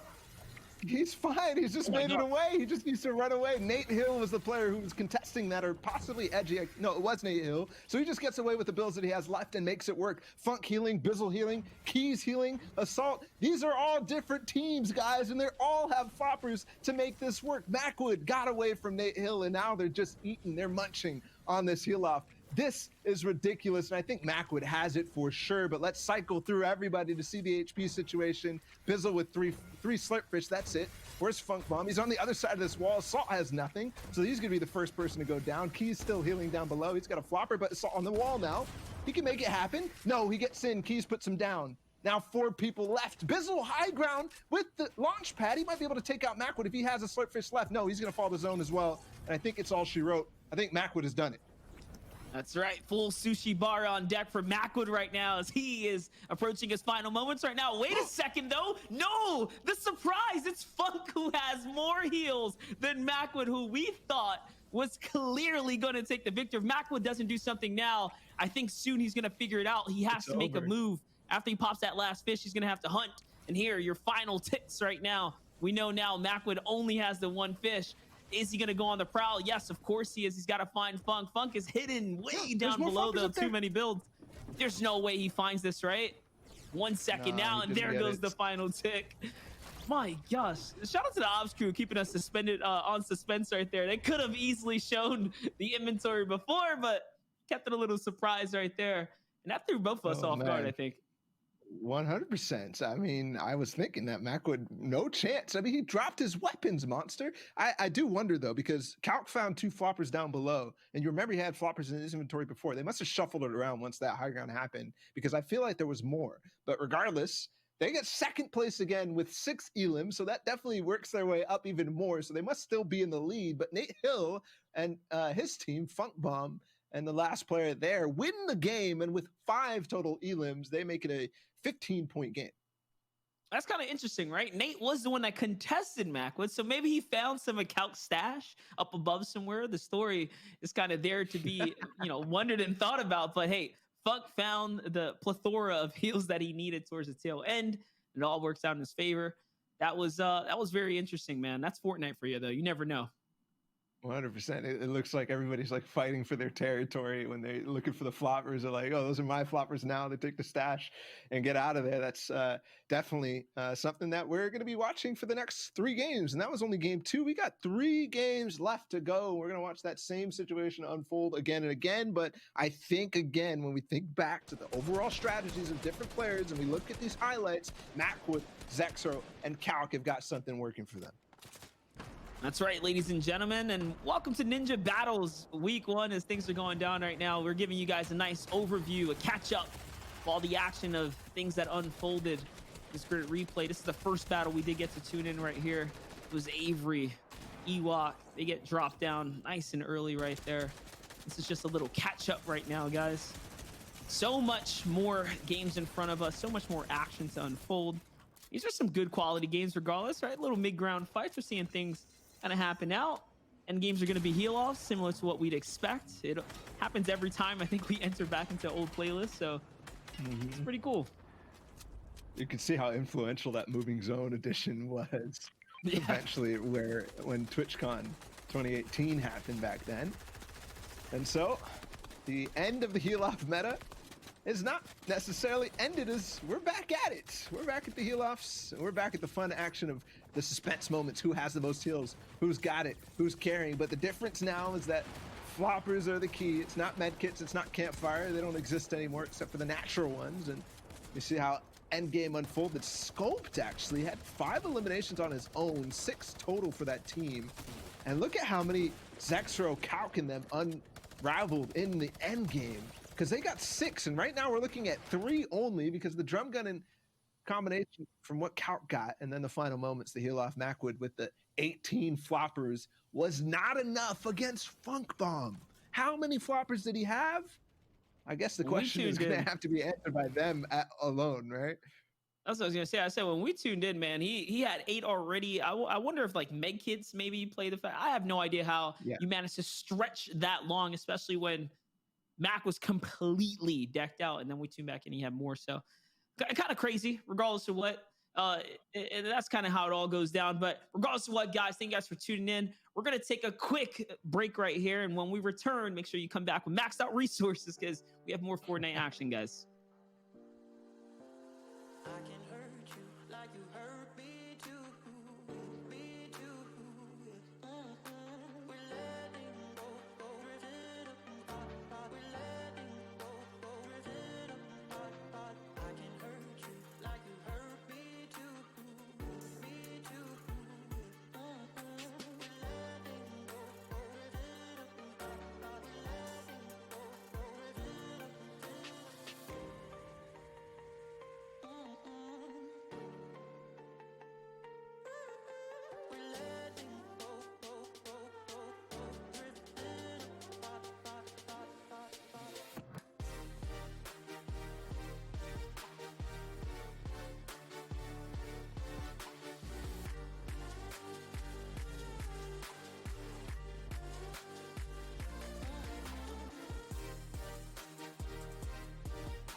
Oh, sorry, I can't hear you. I don't know if you can hear me.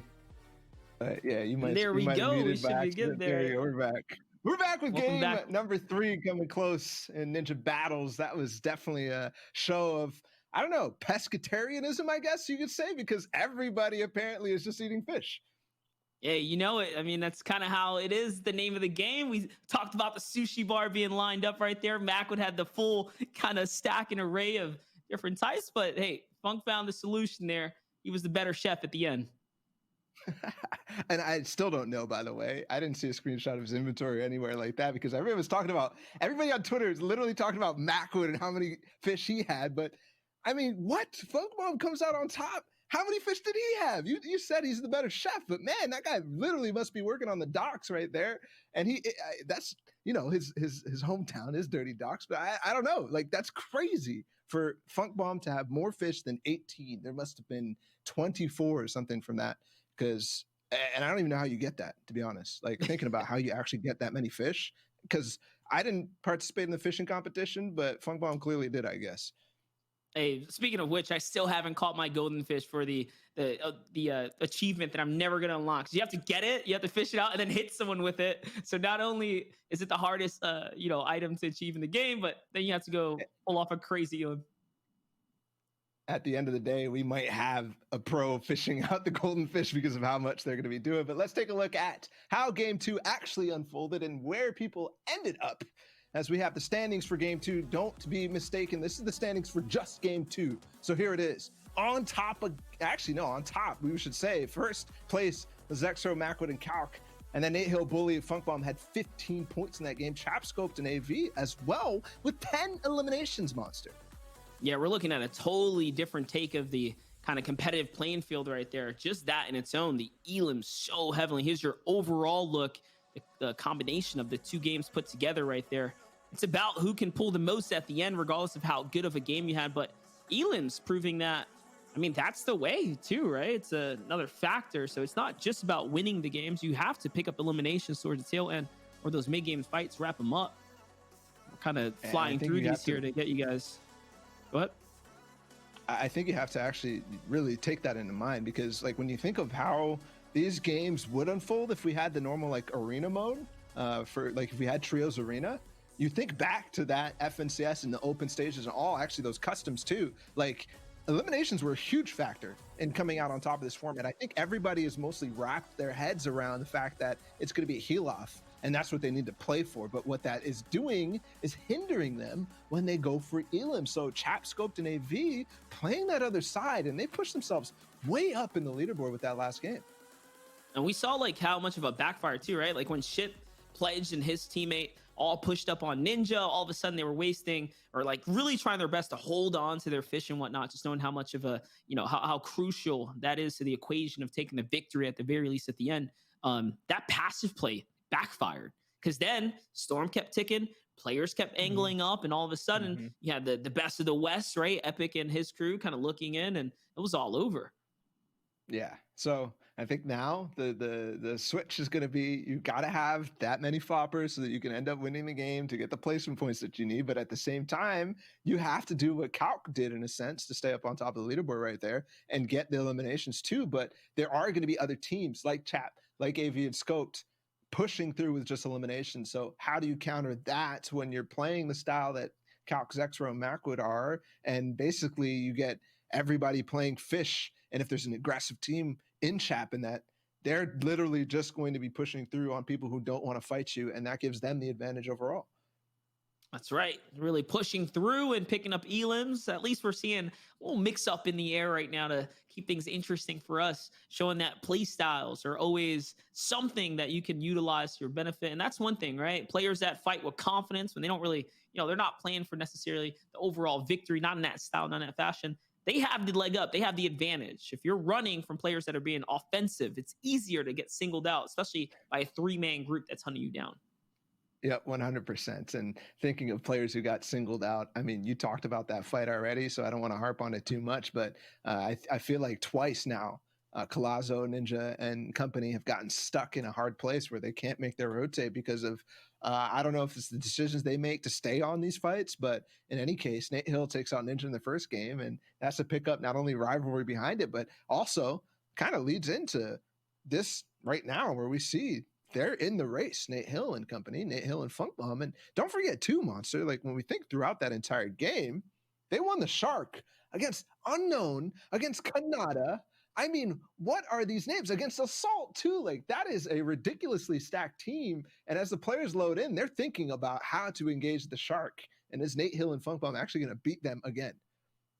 I mean, I think they just have in mind, it's like, you saw how strong the grappler was in solos and all that good stuff, man. I think you just got to leave that behind, play for the rest of the islands. There's so much more real estate there up for grabs here, but we're jumping into game number 3 now with the Ninja Battles event.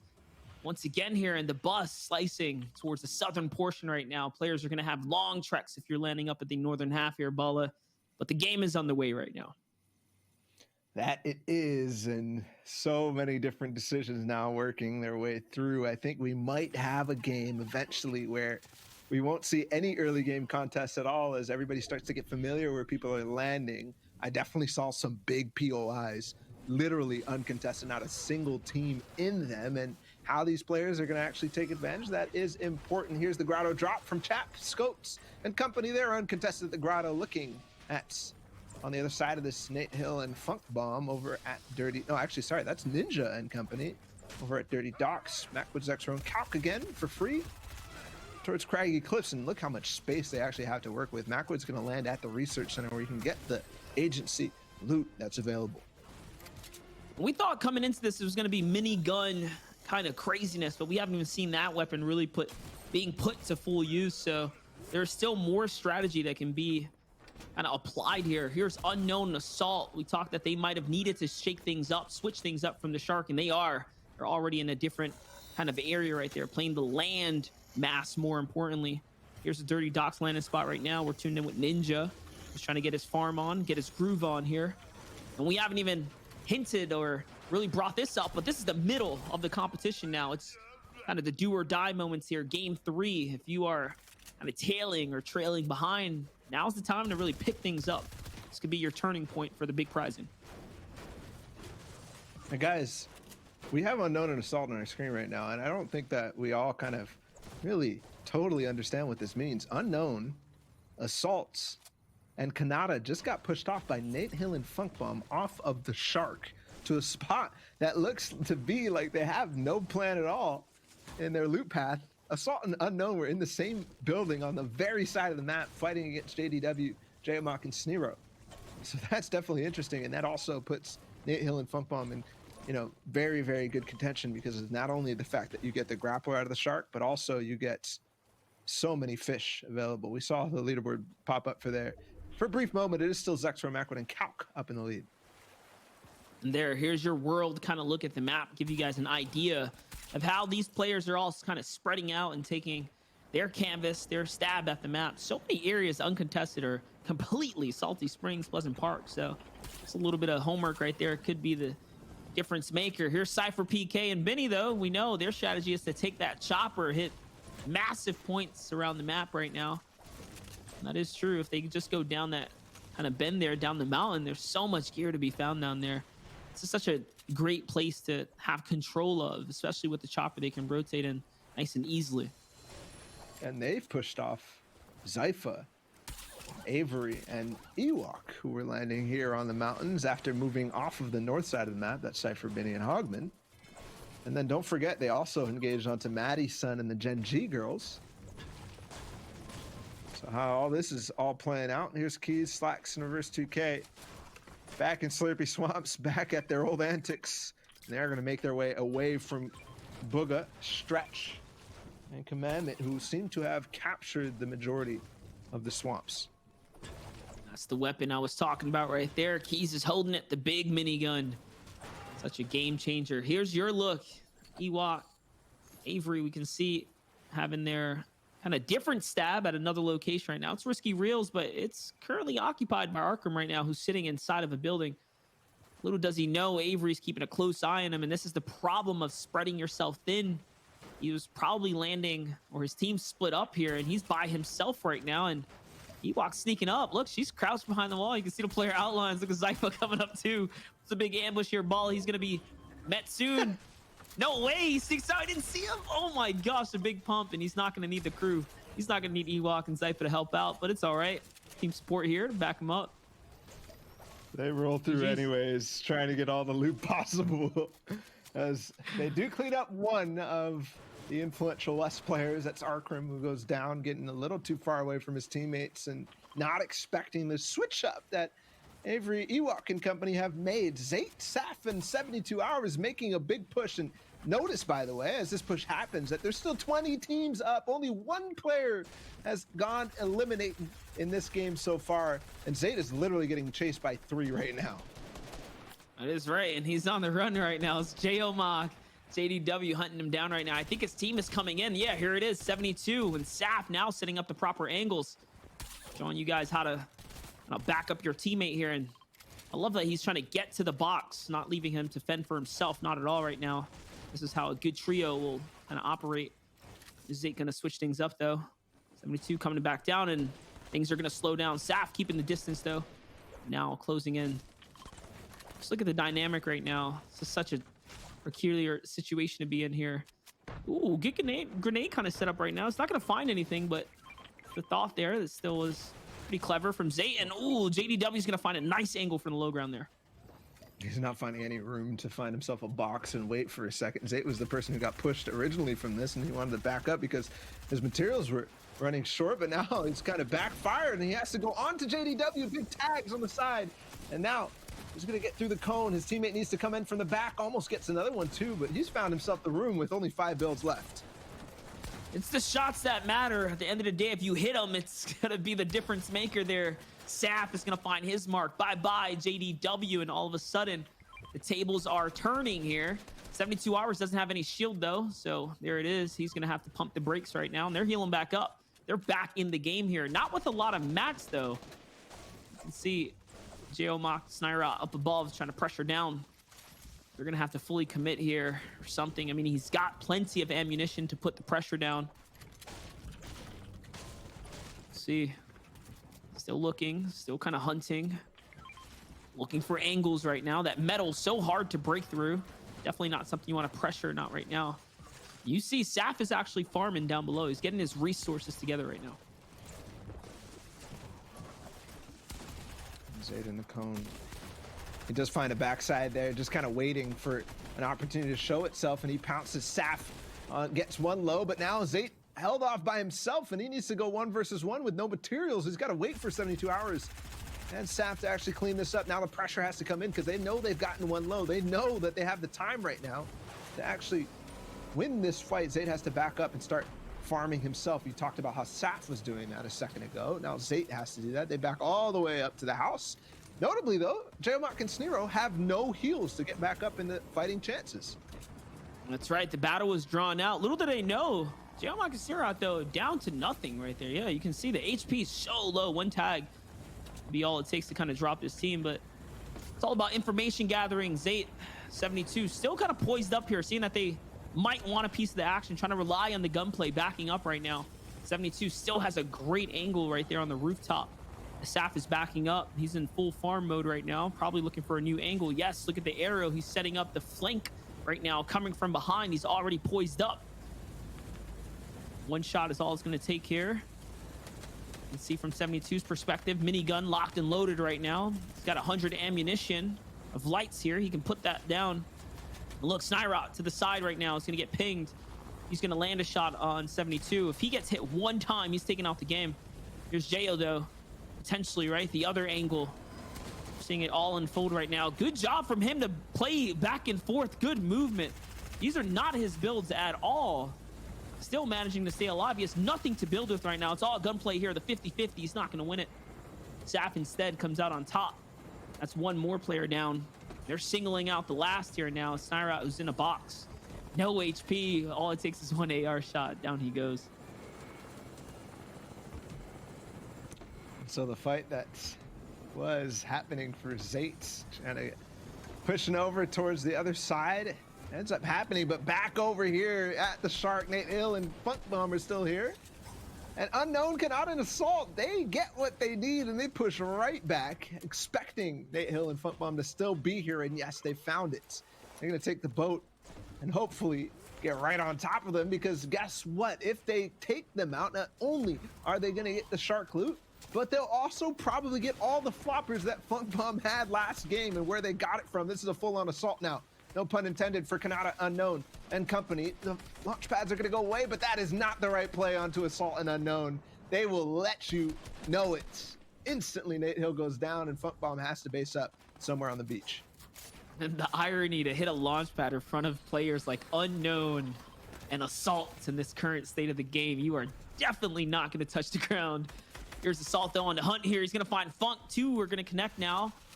It might look like the same might happen to Funk as It did to Nate Hill, and yes, he's gonna get chipped down right there. Unknown has the proper angles, and bye-bye your game 2 winners.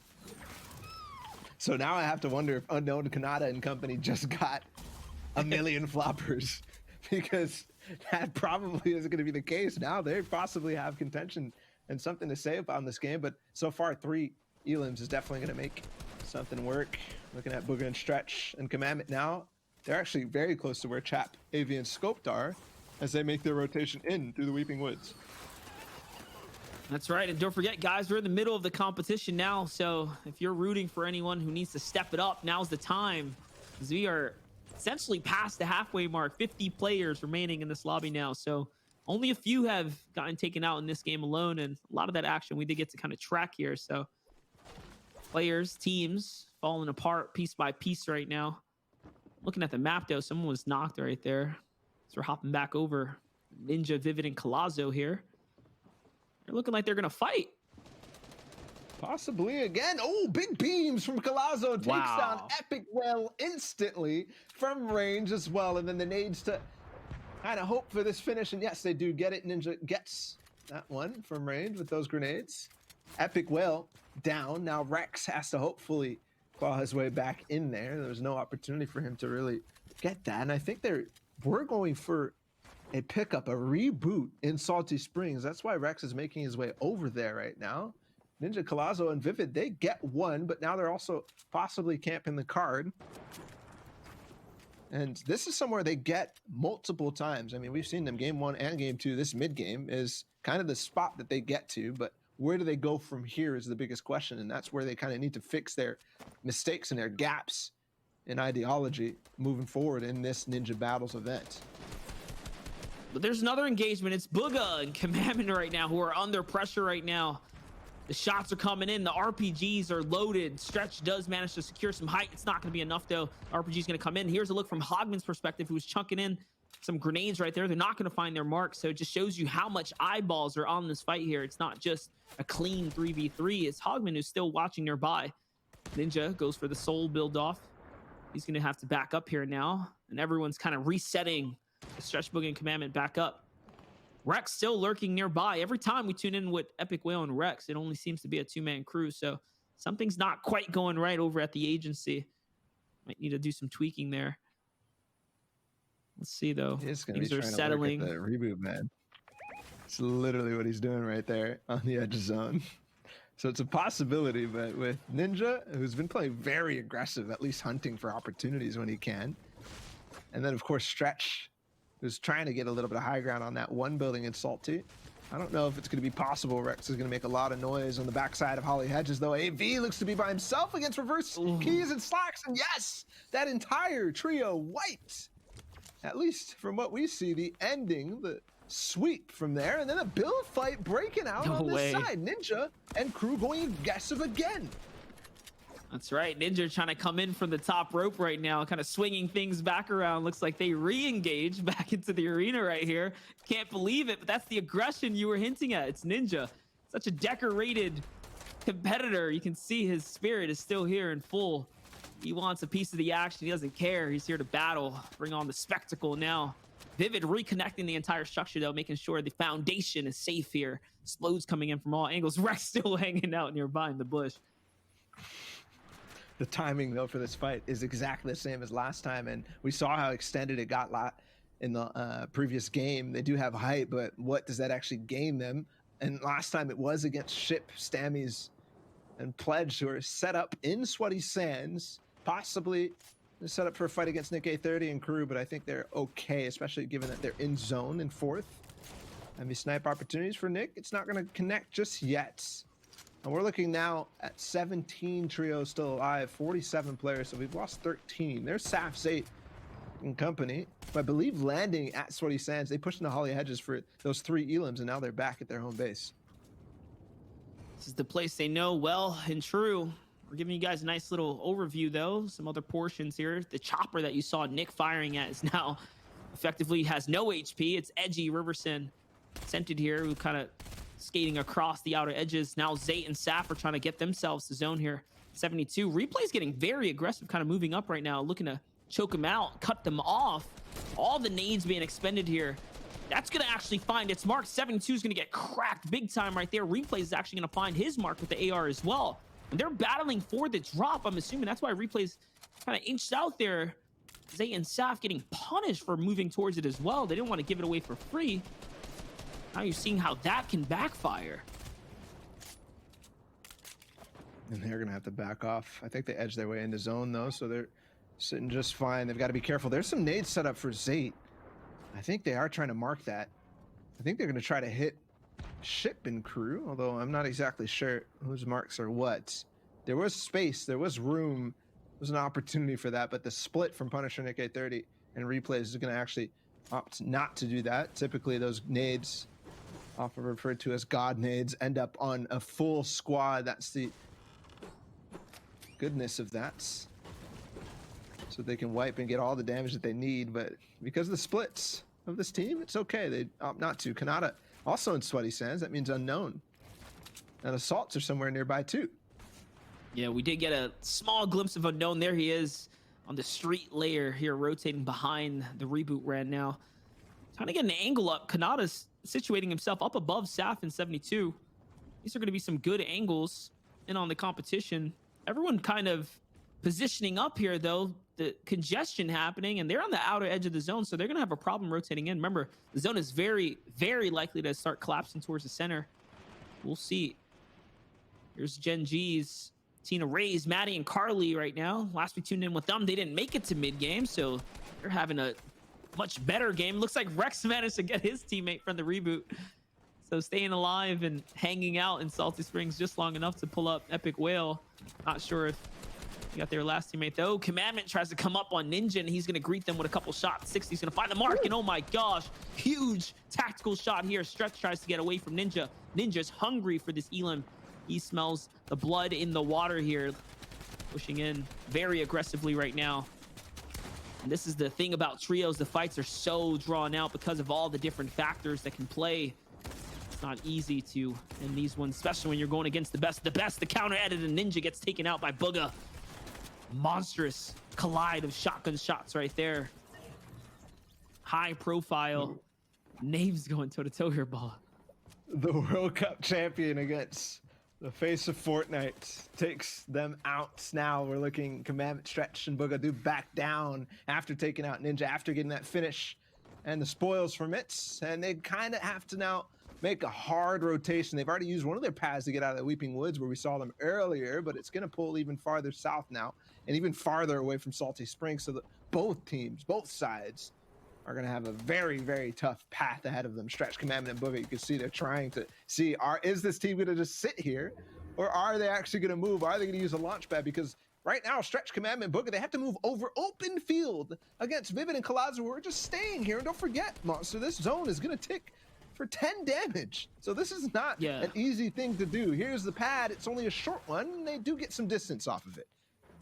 You got to appreciate the rotate, too, from Vivid and Claws. They're going to go in the opposite way right now. You can just see those are the red crosshairs down on that mini-map. They're colliding into another team, so not sure how that's going to play out. But Bugha staying behind here to just make sure things are safe from their kind of flank, taking a look at the launch pad. In his mind, he's thinking that maybe they'll have to hit it. No, they're going to catch Colazo off guard, and there's the repayment. Bugha now takes out Ninja and Colazo, dethroning this squad right now. That's going to be enough for him to roll on. He's still staying behind. Can he find a shot on Vivid? Oh, so close. Gives him a little bit of a haircut right there. The Elim collapses over, and nice find. Fish for the road. Finds a slurpfish randomly inside of one of those houses. Meanwhile, though, we look at what the onslaught was from Sweaty Sands moving north. Zate, Saf, and 72 Hours are right next to Unknown and company. Literally right underneath them out of Sweaty Sands, and Punisher Nick 830 are not letting Stammies and Pledge move forward. Where does the next zone go? Even further centered, and there's only 3 teams right now inside a zone. Bugha is not one of them, but he almost finds Ewok. On the backside of this, they're going to try to sneak a rocket in there, but no, I don't think that's going to find anything.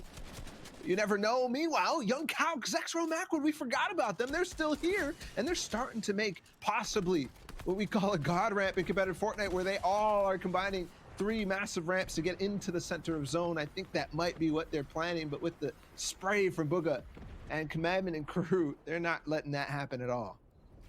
Yeah, it was actually Calc that caught Vivid right there. So they're already racking up those early crucial elims to get them in the lead. And talk about early elims and how that affects your game. I mean, Zate, Saf, and 72 here. One, saves Saf as they picked him up and dragged him to the safety zone. But they also already have 4 elims. So now all of a sudden, things are getting tight. We know the difference maker right now is the fact that you can pick up those elims. You'll be very, very healthy in this competition. Remember, a lot of prizing on the line right now.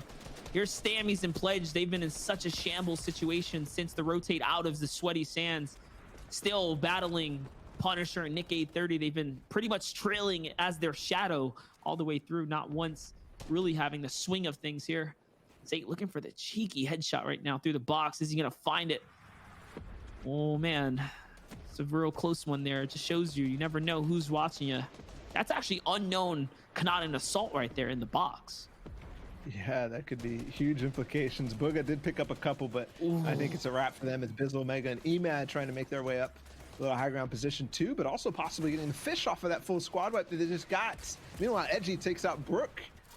And so Emad, and we talk about the alpha connection in terms of Zate, Saf, and 72 hours, Emad actually finds some of his own friends too in Bugha, Commandment, and them. Zate in trouble though. Oh my goodness, so low HP, he's done for.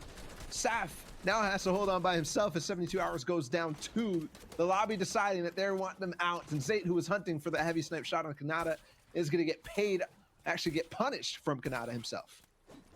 A little too greedy for the loot there, and such a great trio gets taken out. Oh my gosh, and rewarded so beautifully. All that loot right there is going to turn into 12 floppers in the inventory of Kanata now. The harpoon, you can see, so effective to pull up the loot to your base without needing to jump in. Zate would have just had that, he would have been a-okay. That's the difference right there, and just designating someone to have that, to pick up the gear. Now here's Avery, Zypha, Ewok putting that pressure in. This is such a good game for them. 3 elims already. Mega being the target of focus here, looking for all kinds of angles. They have so much control over that layer. And of course, on high right now, Bala, it's your FNCS champs, your trio that's in the lead right now.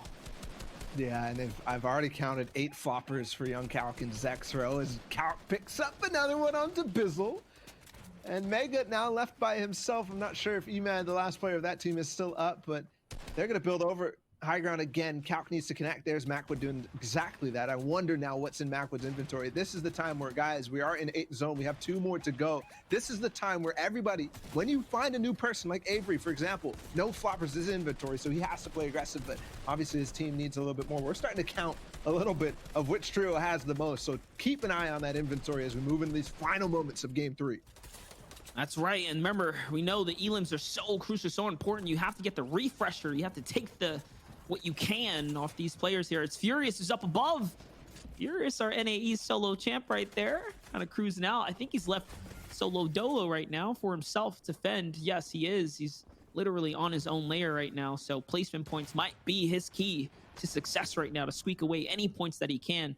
Placement points next, divvied out at 5th, so you have to kind of make the cut all the way up, and we know in this trio format that can be quite some time, so we'll see what can happen there. Talk about Zexro's load on his fish. Yes, he has 8 in his sole inventory. Calc had about 4. He's kind of keeping tabs on who's adding up. Here's Avery, super aggressive right now. They're going to drop him into the box. No more builds, though, it seems like. No, they are going to get away. Zypha's going to get taken out there now to try and save his teammate here. He throws him into the box nearby. He's going to get the save here. Unknowns on the backside of this too, and I think he's very low HP. Meanwhile, Zexro combines for another. They've already got 6 elims. There's 2 slurp fish in the inventory of Macwood, so overall 12 fish, I believe, for this team. So potential now. There's no Nate Hill. He's not going to pull out more, and there's more floppers. 3 that adds them up to now 15 total fish available, and he's getting right back up to where Macwood is, and they're pulling them up. There it is, Macwood. And they've got so many, plus a bandage bazooka. So all they're doing right now is exactly what they did last game. And I don't think there's anybody really to challenge them. Unknown and Kanata possibly have the stash of what Funk Bomb had in the last game. Edgy sent it, and Riverstone all the way down to the low too. They have all 3 members up. This is potential, actually, not even to go to a heal off. Look how many people are left, 15. That's 30 seconds to go. And this is what I meant by Funk Bomb potentially finding Calc Stash. It just makes sense now as you see this is how they're setting it up. So if the structure comes down, I mean, those fish will come falling with it.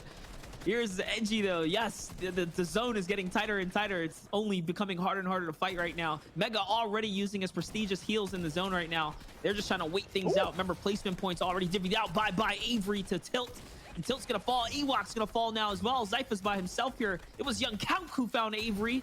And look at Zypha using his heals already. It's getting so much more claustrophobic here. Calc is gonna fall finally. But Riverson has to go up. He has to find a stash of heals. He has to get to Macwood before it's too late. Oh, it's going down right now. Game one. Yes, he did.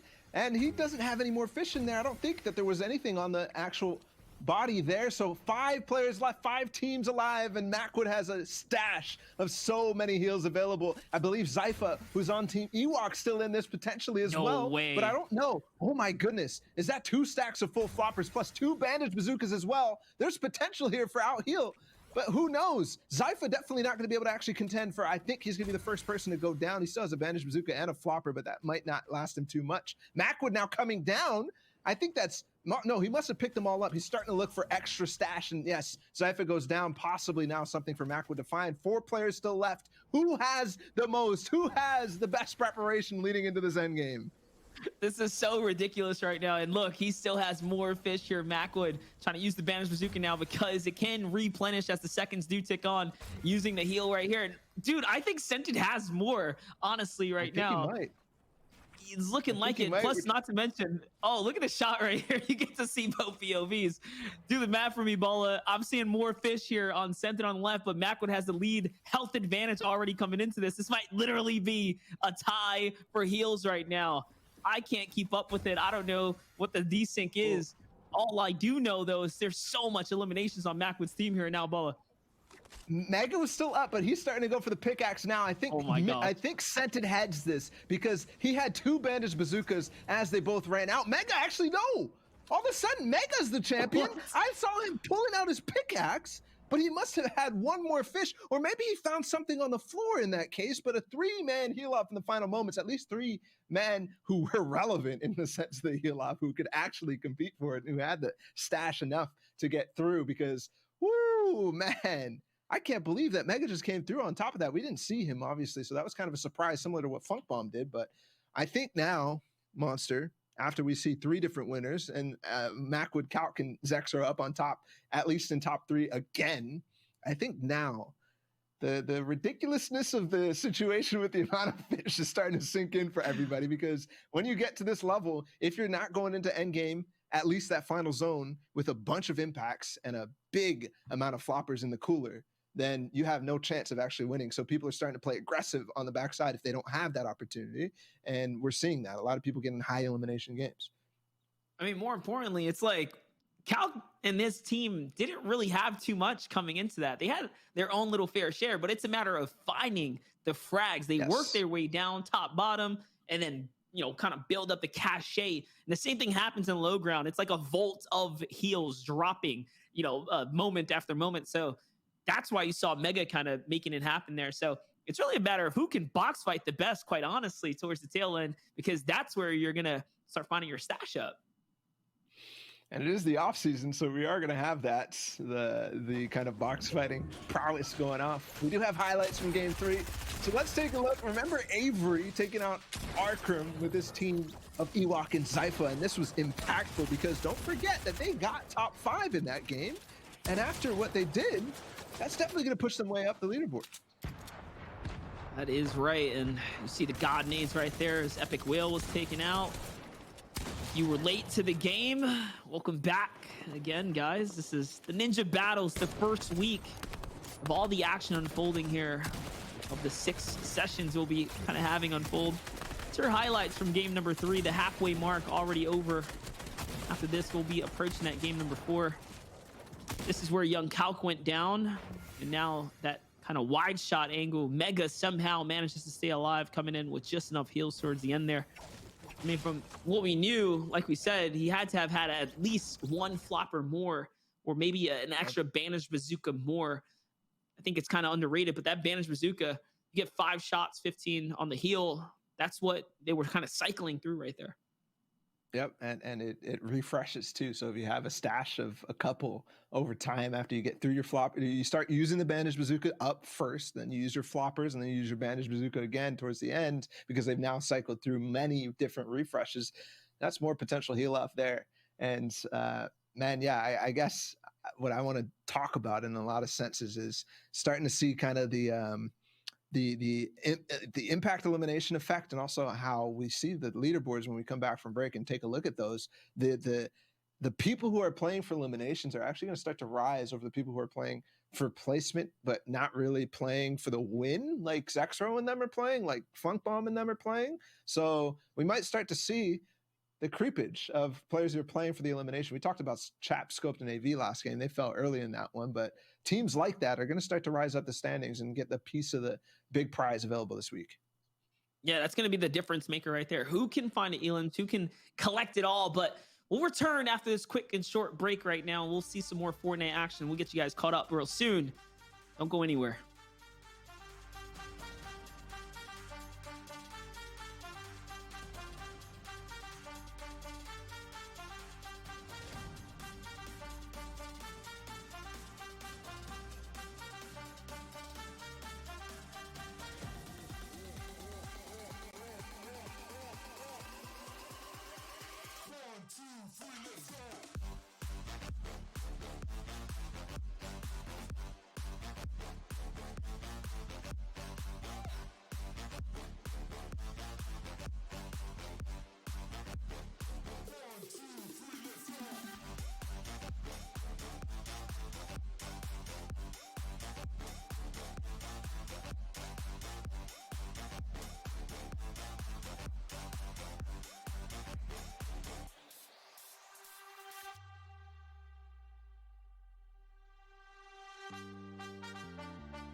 All right, ladies and gentlemen, welcome back to the Ninja Battles event right here. I'm your host, Monster D-Face. We got Ball TW. We're back into the action, kind of letting things settle, letting the dust settle. I honestly, I should say letting the food settle because it's been nothing but fish here, Balla. Yeah, and we are stirring the pot right now because I think everybody's starting to realize and starting to get possibly, I don't know, I don't know what people are feeling right now when it comes to the fish heal-offs, because at first it was exciting. Now it's kind of starting to stray a little bit in the sense of maybe a little ridiculous at this level. But hey, man, it's 3 games down and we've got 2 left. So ridiculous or not, hype or not, it doesn't matter. These guys are going to be trying their best to do what it takes to come out on top. I mean, can you blame them? We're talking big bucks here. First place is $25,000, and this is just for this week. I mean, things are going to change as the weeks kind of formulate and the other game modes come into it. So, hey, for what it's worth, you got to play to your strengths here, right? You want the money. Absolutely. You want the money, you're going to adapt to do what it takes to get up on top. We do have, of course, the standings from that last game and see how it all unfolds. This is your overall leaderboard. Zexro, Macwood, and Calc at 43 points. But look at this, Mega with the 17 points in the last game, and the consistency for the rest of this, they've just made it a 6-point game. That's right. It's the Victor Royale in combination with the eliminations. Now, all of a sudden, they're climbing their way up quite rapidly, actually. They have been in that top 5, that top 4, kind of since the beginning. We didn't really highlight them too much. Here's a look at the rest of your kind of competitors here. Big game for Ewok, Zypher, and Avery, though. 12 points there. As for Tilt, Innocence, and Jared as well. I can only assume that that's all off of the kind of the elims, right? Making it far and making it stretch out.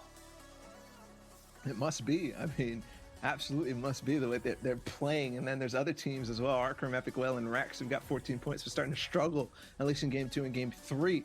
And we're looking through Assault, Kanata, and Unknown struggling as well. 16 points for them. They've got to catch up. They've got a long ways to go. And then you look at Cypher, Hogman, and Benny. They started off kind of weak and then came hard in game number 2. 10 points available for them, but 16th place right now. They definitely got to do something to change things up. And then there's 19th place, Ninja, Vivid, and Kalaza. We've seen how aggressive they're playing and how that's actually putting them in rough situations.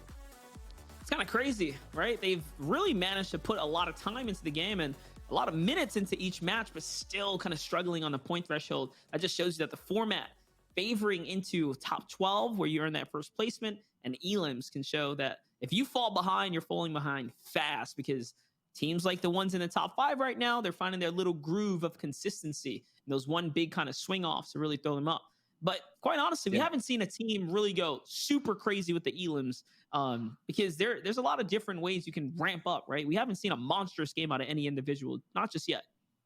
Yeah, I think we've seen like 7 eliminations is kind of the top of the top. I mean, we saw Chapscoped and AV do something special in game number 2, but they were nowhere to be found in game number 3 because of how difficult these like multi-way, possibly sometimes 4-way fights in the end game, in the box fight. So that's definitely difficult. It's definitely something that people are adjusting to a little bit. And I think to recap kind of what we saw in the standings, it's a 6-point game at the top.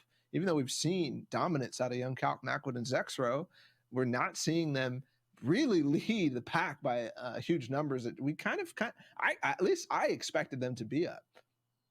Yeah, I mean, who I didn't expect to be up there, Emad and Mega coming in. When we looked at the roster, you kind of look at it all. It's like, oh, maybe they do all right, but they're doing really, really good right now. Consistent. That last game was a pop-off game for them. Definitely Mega stealing away the Victory Royale is going to be the little bump up threshold to make them very much relevant in the competition right now. It's looking good for them. Yeah, it absolutely is. And like Bizzle said, his favorite part about Fortnite is waking up and seeing what changed and adapting to it, because and today he's doing just that. I mean, this normal default playlist in the heal off meta is definitely throwing people for a loop, but clearly they're adapting to it well. Mega, of course, accomplished and starting to be in the conversation for some of the best over the last couple of seasons, at least since World Cup. And even, combining with World Cup, Mega is up there in players who are the best of the best. Same with Bizzle. Then to add Emad, he's the viewing party champ right now. So they're definitely riding on a very good vibe. And leading into this last 2 games, we might see them do something again. Yeah, Emad's definitely riding a crazy wave right now. I mean, even the performance that he's been able to put up for the FNCS that just kind of concluded, it's all really good. Mm-hmm. It's all really good for him right now. And well, let's just talk about that for a little bit. Guys, these guys are coming out of a completely different competitive mindset and mode right now, right? So I mean, everyone is sharp, very, very much sharp. The toolbox is ready to get put to work here. 100%. As we get ready for game number 1, game number 4, we're moments away from that. You're right, Monster. This is a completely different mindset, but also, just got to shout out to this because this is a fun tournament, man. The community's enjoying it. Everybody's enjoying it because it's a throwback to old vibes, different games, game modes, and stuff like that. Just a fun environment overall. The players are having a good time. I know the community's having a good time. I've seen the love on Twitter for the events. So good shout outs to the team putting it together, and also Ninja and his crew as well. Absolutely. Got to show appreciation to the community for coming through and making this all come to life here. We're jumping into game number 4 here for the Ninja Battles event, guys. Once again, it's Monster D-Face and Ball TW. You guys the action on the mic. Hope you guys at home are vibing here. We're on the tail end right now, the last leg of the competition right now. Looks like Benny, Hogman, and Cypher PKM get more ambitious with the drop spot now, landing directly on top of the Gen G crew right now. And oh my gosh, Meowsicles is in the battle right now. He's down in the thick of it. Remember, his AR hits for so much HP here. You can see Benny's in a very bad situation right now. And oh my gosh, connects all the way through. And look, Meowsicles jumps in the fight and actually helps out to catch Maddie as well. Jeez, what is happening here? The chaos. Oh my goodness. Meowsicles just saved Benny from the backside of that. I mean, he did play that fantastically, but it looked like he was getting chased down by him. And then all of a sudden, he switches up, turns around, and goes straight for the Gen G team. And now Cypher, PK Hogman, and Benny have taken them out twice now. Meanwhile, on the other side of things, Calc, Zexro, and Macwood still up to their old tricks, still up to their old shenanigans. They're in the lead by 6 points right now, and potentially putting themselves in place to win the game. I don't think they've lost their lead or even come close to losing it over the 3 games so far. And they've just improved their score every single time. I think possibly the only team to really do that. And now, one more chance to solidify the lead and make it so insurmountable going into game 5. That's right, and here's Arcrum now trying to get his fish on, showing you guys how it is that these pros are putting together the monstrous loadout of fish and bringing them into the end game. It's all about gathering the resources, and since everyone's doing it, they all are quite literally compounding them in a big pool at the very end. As the zone forces everyone closer and closer together. There's reverse keys and slacks now getting their farm on. You can just see from the map that they are very much spread out right now, just gathering what they can, and it's kind of what the game is going to be in this early situation right now. Things are settling, loadouts are coming together right now. We've seen the results of a lot of different adjustments players are making, and not only making to the normal mode, but also just to the smaller amount of players in the lobby, smaller amount of teams. And clearly that's going into the factor when we think about Ninja and his team and how they're playing these aggressive fights, because sure, when you do engage in them, there's actually less space for teams to be in and to make these fights risky. So they're kind of a little bit safer when you think about it. So engagements, in a sense, are a little bit more incentivized than normal, but still obviously very risky no matter what in the game of competitive Fortnite. Looking at keys right now, keeping tabs on where Booga, Stretch, and Commandment are. Could possibly get some tags on them all the way in Slurpee. Reverse backing away as well. They're going to make their way over towards the center of where zone is. We're already in second, and don't forget that there's been a change this week as well to these zones. Here, though, looks like there's a little battle right now at the agency. Unknown, Kanata, and Assault rolling up. They already had given up the Shark. We know that. Looks like now they're playing off a little more center map here. Salty Springs and then quickly rotating on in right now. A little bit of fight here. Assault looking for better angles. This is what it's all about. And he's going all the way with the C4 now to throw them off the high ground. And remember, agency in this format, in the normal format, you can't imagine this team has a lot of loot, a lot of material. Not at all. So hard to gather here, let alone gather across 3 people in a normal Fortnite setting.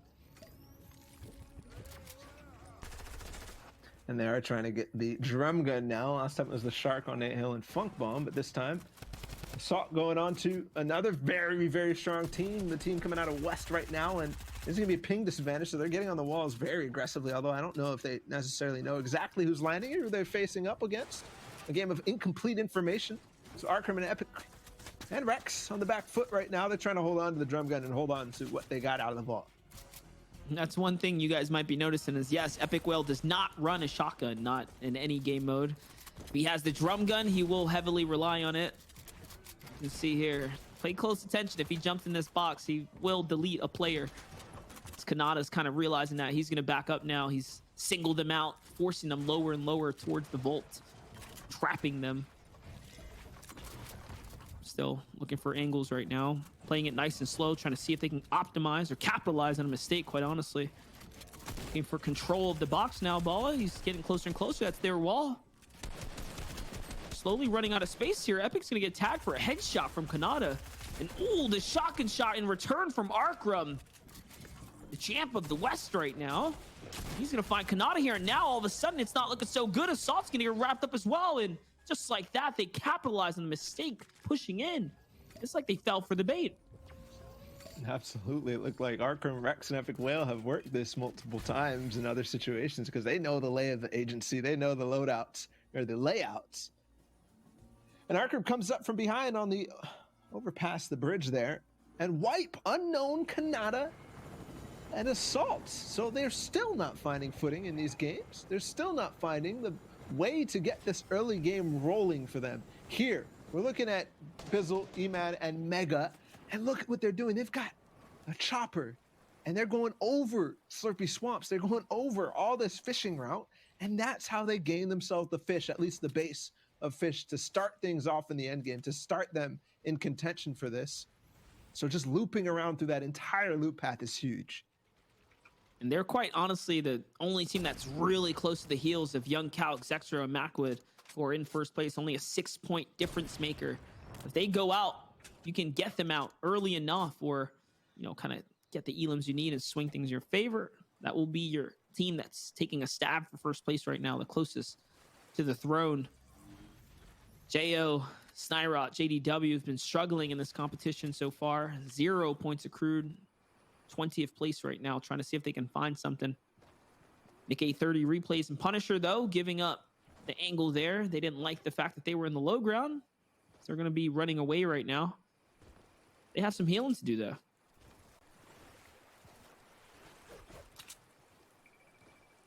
HP situation really dire for, you know, it's funny, we keep calling him one of Jailmock or Snero, but we're just guessing at that. Yeah, it is at this point, both we're of those just players, but you never know. They got the numbers switched up. We could figure it out, but I don't know, man.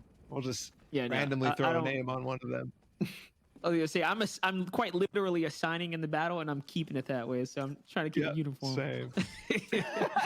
But every battle is different. Yeah. Here's Ninja, kind of swinging around right now. Once again, guys, Monster Deep Baseball TW here, delivering all the action. I know you guys are watching the official broadcast on Ninja's channel. We're happy to be here. We have so much competition coming in the coming weeks here, so get comfortable with the voices. Here, though, they're also kind of in the running still, right? They have to pick things up right now. Top 12 to break into prizing, to add to your, you know, Fortnite tracker, your esports earnings. These will count. Competition here. Nate Hill. This is interesting.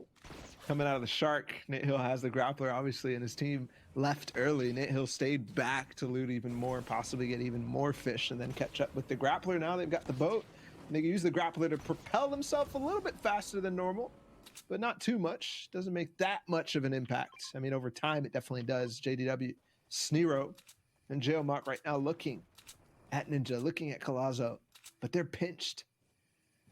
No, sorry. They're on the front side of this, and they might get into another fight. Ninja and company has always found somebody to engage with at this stage of the game. If they're not careful, it's going to be JDW and crew who are lurking right behind them. That's the question, right? Did they learn from the previous battles? We'll see. These early game engagements have so much risk for players, especially in that resource pool. So it's a matter of committing or running, and Ninja and his team are going to use the pads here. I like what they did. They set those up well in advance. Now they're trying to cut across, and actually breaking the pad right there, forcing Vivid to get stuck behind. And now Ninja has to double back, as does Collazo. And this is what we mean by committing to the battles. Look at all the resources. Now throwing all those grenades, and Ninja is going to find JDW stuck on 1 HP now. He's going to fall into the river. And this might be a free 3 points here, Balla. Things are really swinging in their favor right now. Yes, JDW is going to get found by Vivid now, and they're collapsing into, I'm going to sign this guy. This is Jailmock. They're collapsing on Jailmock right now. And there's no escape, especially as the C4 gets thrown right on top of him. Although, all of a sudden, Snero has come up on the high ground. He's C4 and Collazo, no damage found, though. And now, a 1 versus 3. Especially just throwing all the explodes, possibly just get some damage done on a Vivid, possibly can take him out if he can get in the box on the side of the wall. Yes, he goes, but no, Vivid backs out in another box, and now I think the team is going to be here to back him up. That's right, I'm seeing it now. They're going to break him down, and now he's in a box by himself here. He is going to successfully manage to get back up to height, as Vivid, Ninja, and Collazo are just hunting him down, working all together. Ninja doing the chop down of the builds, not letting him get too comfortable there. He couldn't build. Here's Vivid back against the wall now. Ninja coming to the rescue from up above. Let's see if he can find the shot. Vivid's going to find the one he needs. Everyone's going to fall in. And there, Sneerock goes down.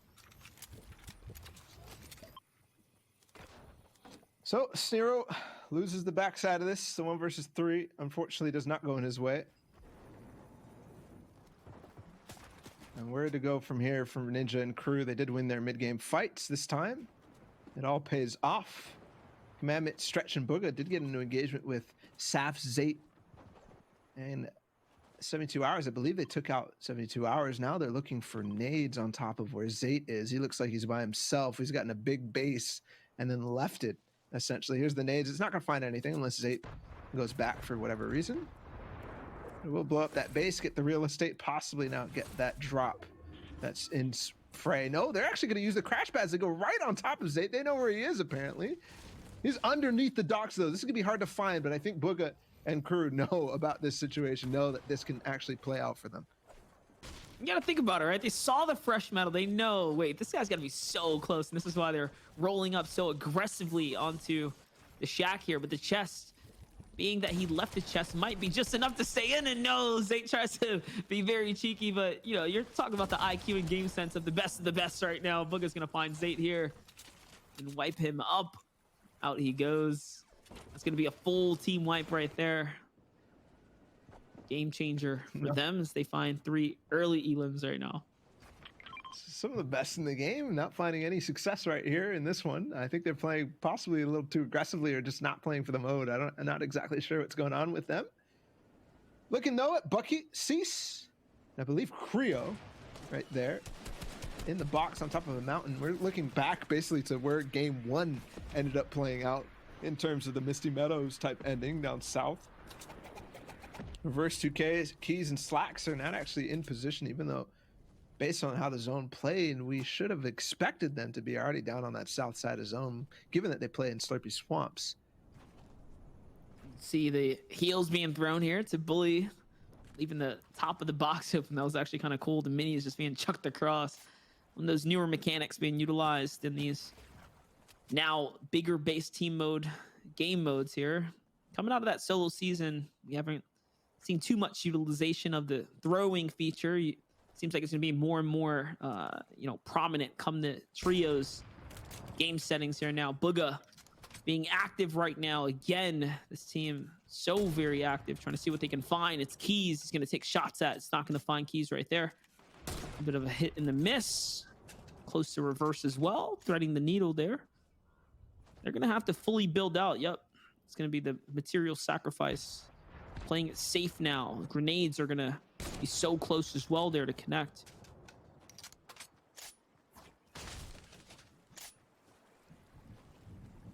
All these shots just to force them to build so that they can gain that lead there. Notice Bugha didn't have to build at all because he was doing the firing. So that's the difference in being the alpha in the rotation. How's this going to play moving forward, though? Who has the heals? We definitely see a drop-off, a significant drop-off in the amount of players alive at this stage of the game. 4 squads have gone down already. Stretch, Bugha, Commandment obviously had the one of those to make that happen. He's going to back off. Big shots coming off the side of the mountain. There's a lot of room, actually, even still at the side of the mountain, so I'm surprised to see those. Funk Bomb and Nate Hill are coming down off the hill with Bully. I was going to say, Bugha found Keys right there in the building, so just rolling up to the squad that was hiding out, they're going to get taken out, at least find Bugha. Now, all of a sudden, they have the lead in this battle where they were opened up with on the fire with a 77 shot. So we're seeing all the angles right now. Reverse 2K is somehow going to avoid all the fire coming in from the mountain. I think that's Avery, Ewok, and crew, Zypha sitting up top, firing in. Reverse 2K losing Keys now. It's only up to Slacks in reverse here. They're so split up, I believe. No, they are going to find one another. Slacks cutting through the buildings now. And yeah, you do see Zypha up there. Turning back, though. So aggressive, so active right now. They're not here for the heal loss. They're here for the fights, trying to close the gap here, Bala. They're jumping in now. Bugha, heavy sniper in hand, already threw all the nades here, forcing Nate Hill and Bully to box up, slow down, hit the red light. Funk separated on the side as well. That minigun, we know how good it is in team-based modes. If he just finds a proper angle, this could all be it. And there again, throwing of the fish. Definitely could be. Commandment, Bugha, and Stretch are playing so aggressively in this game, and I think this is definitely what we expected coming off into the back half of these games. Nate Hill getting sprayed from the mountain too. No, I believe that's actually Booga on the backside. Commandment gets in the box and ends Nate Hill immediately. A great shot from the side, and also the great pressure from the hands of Booga. Stretch though gets beamed. All of a sudden, I think that was from Bully down below. I don't even think there's a third party in this fight at all, even though there should be off of the mountain, but there's just not enough teams there. Yeah, and Booga's looking out for the third party right now with that heavy sniper. If anyone looks into the fight, he's going to meet them with the heavy. As Commandment, Stretch now still hunting, working with one another right now, trying to see what they can find. Knowing that they already took out Nate Hill, they know what team they're fighting, Funk and Bully. What's left of them down below. They're actually going to catch the zone too here. This could be really big for them because the material, they'll be able to grab it. And oh, they get the best of the best loot right there. It's the grappler. Ninja actually in a fight, he's still up. He just took out Zexro.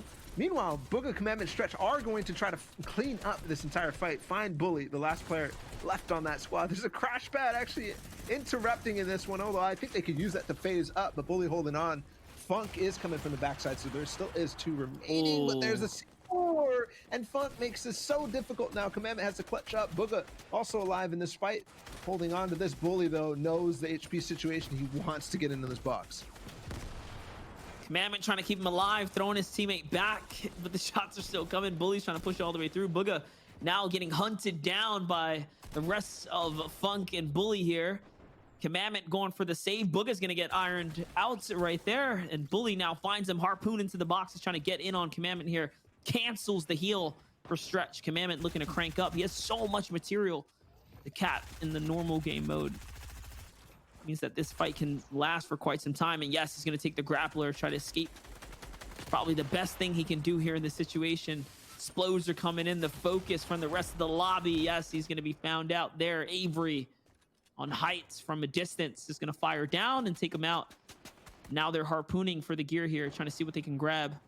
Edgy and Riverson, though, come in and jump on all the loot, so they're not even going to be able to grab what they earned. They kind of stole away there, the free point, though. So looking in the distance, Scoped, Chap, and AV have high ground. There is Ninja, Colazo, and Vivid coming in the backside. They're inside of the Misty Meadows. Now on the side of it, they've got to push a little bit more center. Center, though, is Chap, Scoped, and AV. I'm wondering now who's on that mountain, who's coming off of the side, because that's going to be a tough rotate without a launch pad. Although, everybody should definitely be equipped with one of those. 13 teams left now. A wide shot again. Emad, Mega, Bizzle are on the left side of the screen in the middle of the river, essentially. See it from the backside. Here's Rex and Epic Whale up on the hill. Jared, Tilts, and Innocents are there, the game 1 winners, and Arkram by himself. Wondering if his teammate's still alive. No, I don't think so at all. I think he's still trying to fight this entire full... No, there they are. Arkram, Rex, and Epic Whale are still all alive, going up against Innocents and crew. And we talked about Macwood, Calc, and Zexro potentially being taken out by Ninja's team, and what that means for the lobby is that Emad and Mega, Bizzle are still up in the game. You saw them comfortable in the mid game, so this is their opportunity to actually take first place, that consistency. But Arkham's jumping in, and he's going to find Jared FPS there. Takes out that entire team. Tilt going down with him as well to Epic Whale.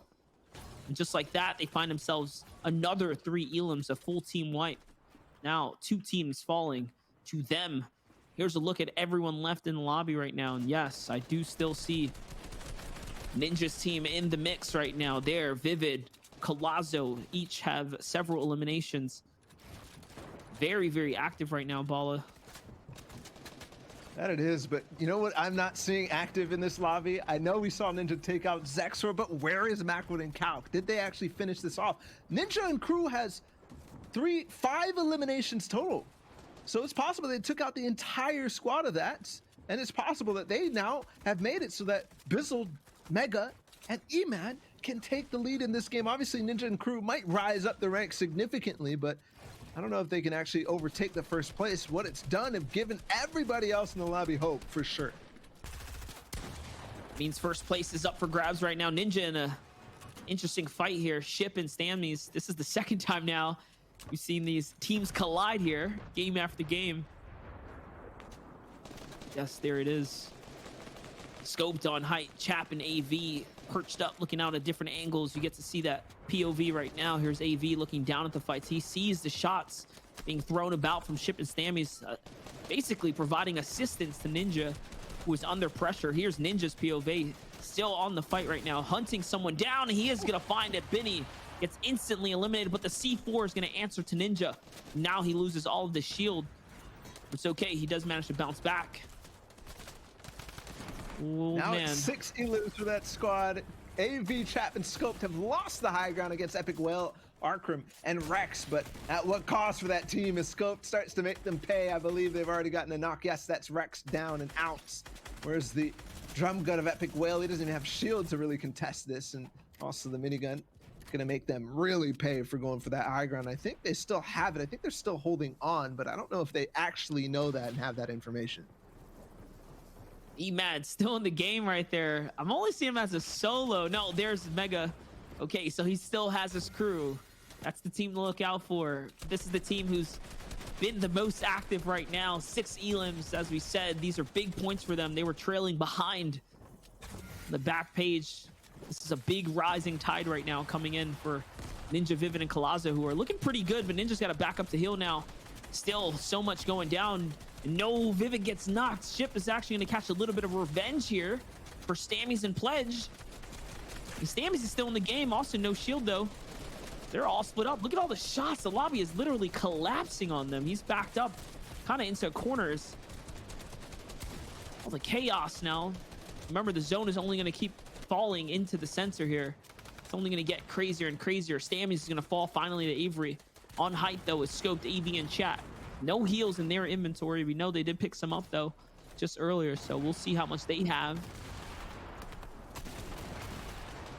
Kind of crazy Still right see now. Ninja somewhere getting a couple of elims, but we are down to the last 11 teams, and we are at this penultimate zone. Up on high ground was Chap, AV, and Scoped. Obviously, Ship by himself, I think, in the last moments. There's first appearance in these last final moments. He does have a bandaged bazooka, but not much more. He's definitely got to find himself elim. Mega builds out a box right next to him, so that's possibly a cache that they might be able to tap into.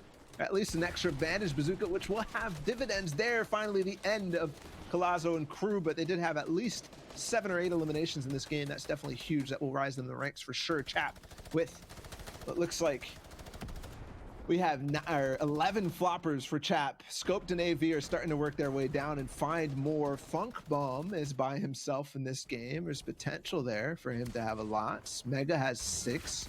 Visual and Emad, how many do they have? This is time where the splits are going to come in because we're in 9th zone. We got one more to go after this. You might be thinking, why isn't Mega healing his shield right now? It's because he wants to save it for the final moments. It's all about the HP and surviving that, optimizing. Avery with 4 fish right now, trying to figure out what he's going to do with his flopper stash. He's by himself. There are players nearby. Quick edit on Bully. It's only going to find a little chip there, but these are all controlled walls by him, and he's forced into the zone right now. Great edits on the backup here.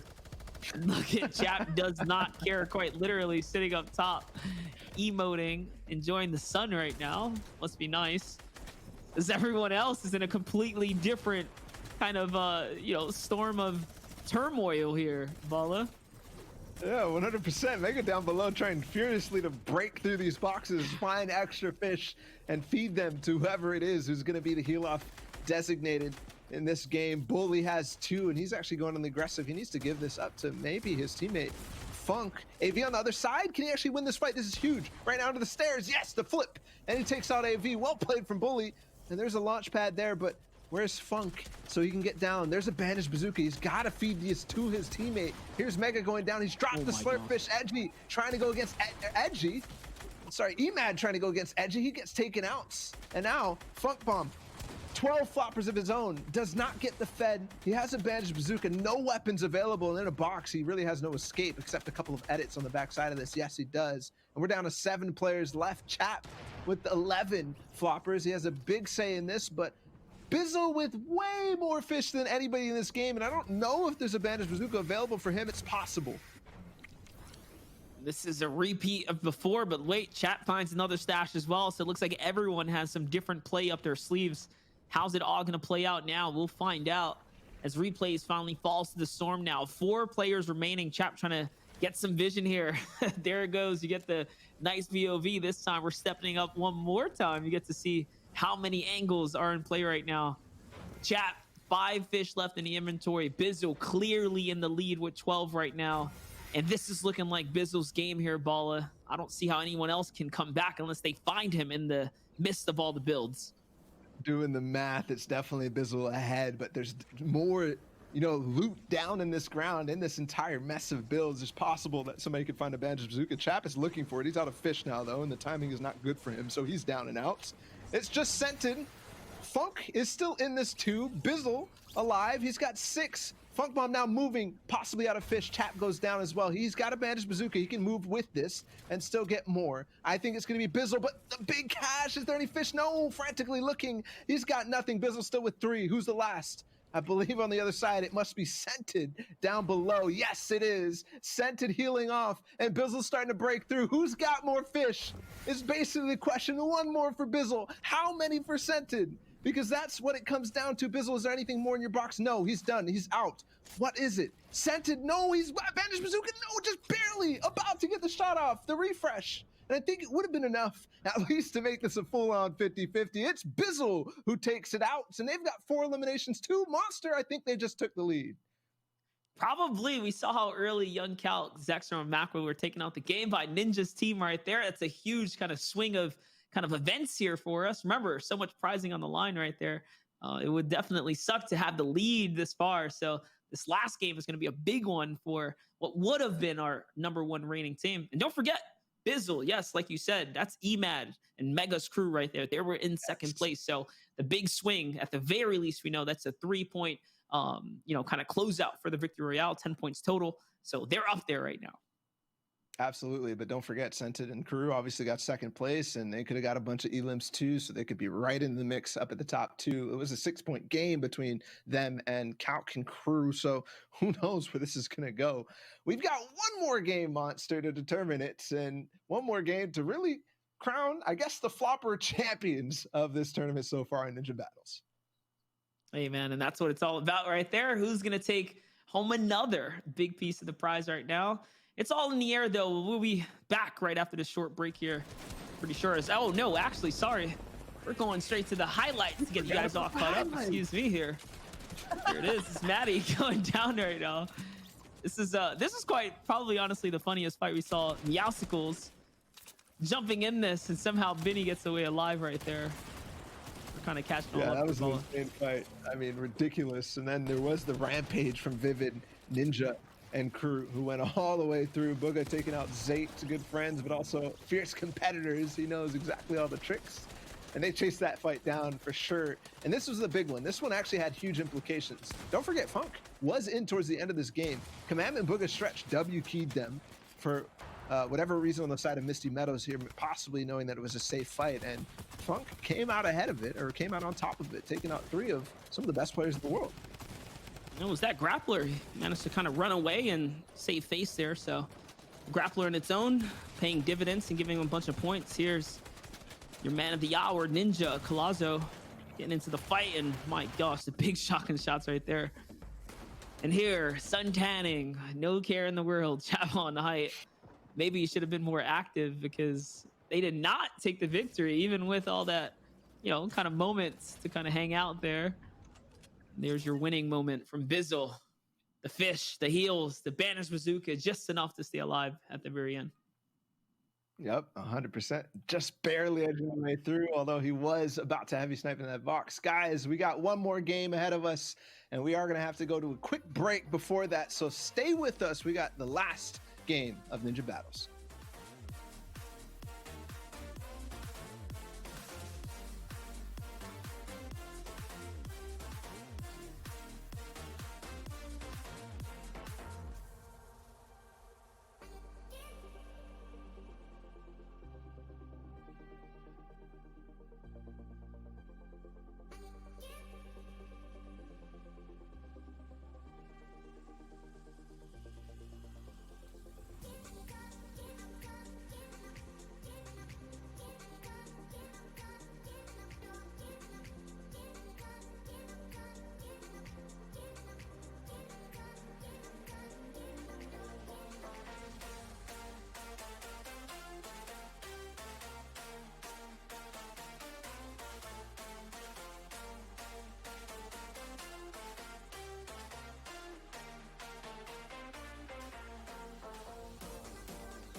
back to the Ninja Battles event here. Monster D-Face on the mic right now. We're Balla TW. We just came out of game number 4.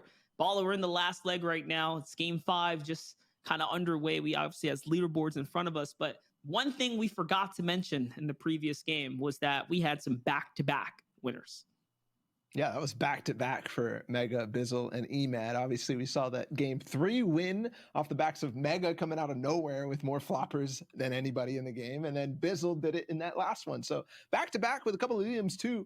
And we'll have standings here shortly to actually see where that puts them. But we got one more game ahead of us, Monster. And I couldn't be more excited to see this last one because there's been surprises, there's been ups and downs. And here it is. First is taken by Emad, Bizzle, and Mega, 51 points, but it's only a 3-point game. Riverside, Edgy, and Sentin are right behind. My gosh, you can see what happens when you only pull 1 point in a game. All of a sudden, your lead is long and gone here. So this last game is going to be a huge one for, I would say, the teams in the top 4 right now. If everyone does manage to get knocked out early, that's it. Your run's kind of gone, long gone there. And here's a look at your other competitors so far. Remember, top 12 are the ones that are fighting for the prizing here, so it's really a matter of at least getting that outside of course, Pride coming out on the first page. Yeah, big game for Arcrim, Rex, and Epic Whale there. 12 points to push them up into that top 10. On the back side of this, though, we got 8 points from Nick 30 Replays and Punisher because Replays was in that final heal-off. He was contending with Bizzle, with everybody, so the 8 points there will rocket them up. They're starting to play the game mode. They're starting to play it correctly, at least how everybody else has figured it out, too. People that do need to figure it out is J-O-Mott, Sneerot, and JDW, though. Still 0 points coming into the final game. Can they kind of save face and pump themselves up just a little bit here? But regardless of what, we're all having some good fun here. I'm sure they are, too.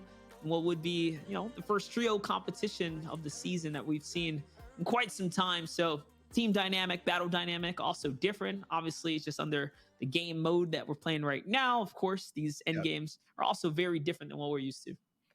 And to speak on that a second, I know that a lot of people are excited about the fact that Arena Trios was just released and came out. We will be, next week switching over to that. But for now, we're going to finish things and close this last game on the default playlist, continuing with what we've seen, just because we don't want to switch it up mid-tournament. So next week, we will be switching over to that Arena Trios format and see basically the first tournament in season 2 with Trios, which will be pretty exciting. Hey, this right here is basically like a free stab at 25K if you really think about it, right? Like it's anyone's ball game right now, 50-50. Yep. If it was, just you kind of figuring things out, good for you. But yes, like Balla just mentioned, this next one coming up, that's going to really amplify things up and get us more on track for some good competition. We're talking a lot of changes. Let's just kind of fill in the community tuning in right now, the difference between public game mode and arena. Yeah, you have Siphon, which is a big one. You get mats on Elim, so that's 150 of each material type. And then you get the health as well, the 50 health, either to your health or shield. And then on top of that, the mats actually are harvested faster. So you have a 40% increased farming rate, and it's capped at 500, as well as Monster with all of the item changes. The loot pool is completely different. Yeah, Then, of course, there is that zone, right? The way the zone dynamic works, it actually moves. It's unpredictable, really kind of leaving things in the air, making it that much more intense towards the very end. We're getting word, though, the battle bus is just now warming up as we're approaching this final game right here. Balla, our top 3 teams are in for an interesting last game. If any one of them falls down early, that's it. Their run's over. No one is safe right now. 100%, and keep those thresholds in mind. Between first and second, it's 3 points. That's what Scented, Edgy, and Crew need to get to overtake Bizzle and Crew. And at the third place is Young Calc, Zexro, and Macwood, who were leading up to this point. And now they've got to get 7 points on the board to make this work over top of first place if they want to get and walk away with that $25,000 prize, as you mentioned. That's right. Only getting 1 point back there for the FNCS Trios champs. It's not looking too good for them. We'll see if the odds are in their favor. So we bend into this last game right here. I mean, let's talk about Bizzle, Emad, and, the Mega right there. We didn't see. Do you remember where they're landing right now? I'm having a hard time kind of drawing this one, but we saw them. We saw them flying through slippery swamps. Remember their path with the helicopter, with the chopper. grabbing all the fish out of Slurpy Swamps, not giving Booga Stretch and company any chance to actually loot that on the side of that. So very, very ingenious, creative, and it's possibly a reason why we see them at this top. The top, we'll have to tune in with them again. But something of note, Calc, Zexro, and them are still uncontested over there. Funk Bomb and Nate Hill, paired with Bully, have Shark uncontested too. So definitely a lot of potential for a lot of teams to make a mark on this game. That's right. And they have to work for these uncontested locations, guys, because at the start of the competition, it was not for free. It was only after really proving that they can take the fights here and win the fights. Or is it free? Gen G, though, Carly, Tina, Raze, and Maddie actually switch up their drop, no longer landing at Meowsicles, instead going for the retail row fight. Tina's going to come way overhead with an aggressive push into what would be Sneerot here. And now, Tina's on the run right now. That probably was her last launch pad. Yes, it was crash pad being used already. She does have control of the high ground, though. She being tagged means that she doesn't have shield, so has to back up to her teammate Carly here now. But JDE finds the angle from the side, and they trade off elims for one another. That they do, but instantly, Sneerot also gets a tag on the backside of that. I think it's Carly and Maddie still up to save the day here against Jailmock and crew. Definitely have not necessarily been playing competitive Fortnite at the highest level back to back over the last couple of weeks. Now we'll see. Can Sneerot actually make it work against Maddie and Carly? There's a big shot on to Carly. She does take her down, but Maddie finishes things off. You got to be careful, though. You've got to get this revive up quick. You've got to get your mats farmed back up into it because Ship on the backside of Retail Row is also here, but scoped with a heavy snipe off of the Grotto Mountain. Takes Ship out, and all of a sudden there's more time for Maddie and Gen G. Hey, you got to give credit, though. At least they did finally manage to get their first elim. So, point on the board for the boys right there. Here's a look at the agency, though. We know the last time we tuned in here, Unknown, Kanata, and Assault rotated in late, but now it seems like they actually landed there. Going to go toe-to-toe with Epic Whale, Rex, and his crew for the agency loot. Now, though, AV, Scoped, and Jab kind of rolling in from the grotto early this time. They literally rolled over Ship and crew so fast. I mean, we started that fight off with a nice heavy snipe, and then they both launch. Actually, all three of them launch on top of where they're at, and they're launching more. This is a W key game for AV, Scope, and Chat. Clearly, they know what's going on. They are launching right on top of Maddie and Carly, and they've got nothing. We saw what they had. It was literally nothing available for them. Maddie in the distance. They don't know that Carly's underneath, but they're going to have to break out in a fight, and I don't even think they have materials to even take this. No, I don't think they care, though. You know how the dynamic works towards the end game. The last game is usually just throw it all out there. If you want to play for first place, you got to pick up the elims. So this is what they're going to do, trying to make and break these clips right here, catching players one at a time. And oh, yes, the shakedown. So Carly was hidden before under the kind of bridge here. And that shakedown is going to give Chap the indicator. He's waiting for the crew to come through. Look, he's got the rocket nice and ready. Oh, no, the collapse coming in, and boom, the box is broken into, and that's it. Nothing Carly can do. Oh my goodness. I was laughing there because Scope got that pickup on a Maddie, and then they literally left her there and just started rolling forward because they're still going to W key into Lazy Lake. So the aggressiveness coming into this last game, Cypher, Benny, and Hogman doing the same thing on a Bucky, and Creo move all the way up into Misty Meadows. Now they're getting naded and pressured from this side at the center island. And I think the approach is coming in from Hogman. Yes, they're definitely going to get on the offensive. There you see the angles now. It's taking it to height just a little bit here. Cypher PK trying to get up on to Creo, but I think the C4 there is going to break him down, and now they're going to reconnect here. Got to throw some fish here for Cypher to heal up. He is going to get tagged and punished a fair amount. Benny only has 4 shotgun shots right now. You can see with Meowsicles' rifle, they came from the side here, and ooh, that's how much damage it can do. Just 2 shots onto Bucky, and all of a sudden it's rough. Proximity mines being thrown out. Just talk about how the loot pool works so differently. It's kind of funny to watch these new items be put into play here. Good little shots. Creel's hurt. He's going to get taken out. Now Vinny finds it. On the other side too, Vinny, as he was spraying down the final moments of Creel there, he actually found Bucky with a headshot on that SMG as he came through. Looking like he's spraying down multiple players. So Benny, Cypher, and Hogman found a squad wipe too. And now that's 2 back-to-back actually 3 back-to-back squads completely eliminated from the game. We're already down to 15 teams, and now things are going to slow down because there's not that many in proximity with each other, but still, clearly, teams getting loose, playing aggressive in this final game. You're seeing a difference too. It's not fights that are, being drug out, right? These were ended fairly quickly for what it's worth. Most of the fights we saw up until this point in these early games lasted for some time. Players were, disengaging and whatnot. So very different dynamic. Replace Punisher, Nick 830 were so close to this previous battle of Cypher, PK, and crew being in the chopper right now. They can become the focus.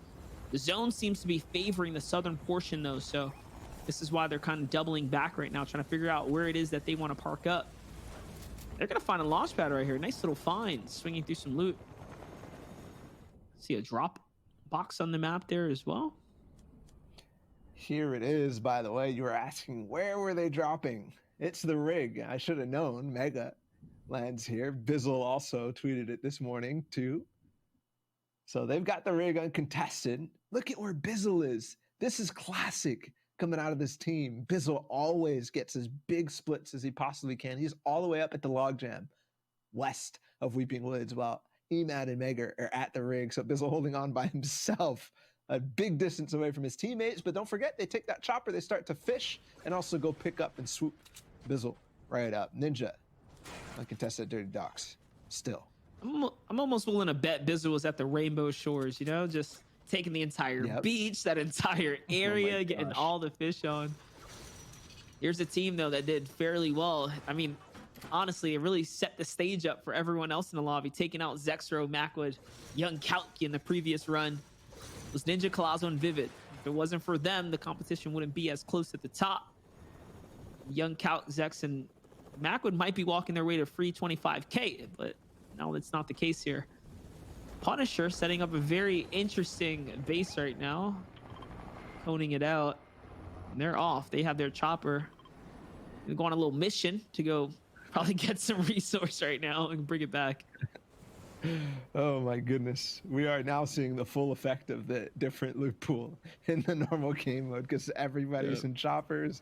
They're making fake bases using the comp things, and then also taking their helicopter right back down the mountain to start fishing out the side of the coast. Definitely nice there. Here's Assaults, Unknown and Kanata, and this is a scary helicopter to be in. Chat talked about how he got 2 controller players and he was going to start flying them around, but Kanata also clearly taking that advice and seeing that tweet say yes, because Assault and Unknown are some of the best to ever do it. And Kanata getting low, I think they definitely want to be beaming people out of this. That's right, and don't forget, just because they're in the chopper doesn't mean they're safe and sound, guys. These things are very much fragile vehicles here. Just a couple players opening fire like this, and that'll spell disaster. And yeah, they do end up crashing there. So Keys finds a bunch of tags here. They're still in somewhat of the same location we last tuned in with them, down here, kind of on that island location. Kanata saw an Unknown lose the chopper though, and they're off to the ground and pound foot right here. Probably looking to play for center zone. Remember, the zone is way southeast, guys. They have to come all the way down to this bottom portion. In the minute, though, it'll reveal the next chunk of land that they have to play for. And with Misty Meadows now. These zones get so shook up with the patch earlier this week. Covers a wider area. The first zone slightly shorter, but it makes up for it with an extra one in between. So everybody adjusting to that too. And you can see some teams opting to fight a little bit more. The zone's slightly slower in general. Here's Funk, Bully, and Nate. We saw them earlier. He's already got 7 floppers in the inventory. Funk still playing for the meta, for the formats. And like I said, things slowed right down after this, so I don't think they have to really even worry too much about fights breaking out. They do have to be careful, though. There are players nearby. It's AV and chat who are up here by the retail row, kind of, or just outside that little grotto kind of island over there. Little vacation house, the wood house up top. This is that lull moment of the mid game right now. There, the zone is going to finally show itself. You guys can see they're just inside of it, marking the next, I'm assuming, big mountain to play for. Yeah, they want to get in the middle. They want to get that height. So their final game, they're playing for another victory here. Funk already took one this competition. Scoped and AV and Chap, though, working their way early. Yes, they are going to claim it first here. And the switch has been flipped. They're no longer pushing down mountains. They're no longer pushing on top of people. They come right back to where they started things at the Grotto Mountain. Scoped with the heavy snipe. Actually, it was AV who got the heavy snipe. Look at all the elims actually in AV's hands. So well done from him. Obviously, that doesn't necessarily matter. They all contributed, and they've all got probably heavy snipers coming out of the Grotto. And that's something that we don't talk about, too, because we haven't had to think about it, is that the Grotto can actually support probably a full squad of 4. Definitely a squad of 3 in terms of really, really good loot. One thing we haven't seen too much is the double heavy sniper being put into play either, right? So something to think about. So many different strategies in Fortnite to utilize, especially in the team-based modes. But wait, we got a whole fight going down here. Bugha up on height right now. Stretch looking to come assist him and support him as they're jumping down into Kanata, Unknown Army, and Assault here. What a dangerous trio to be going up against. This is probably something we'll see later on as the season kind of continues. So let's see who can best the first right now.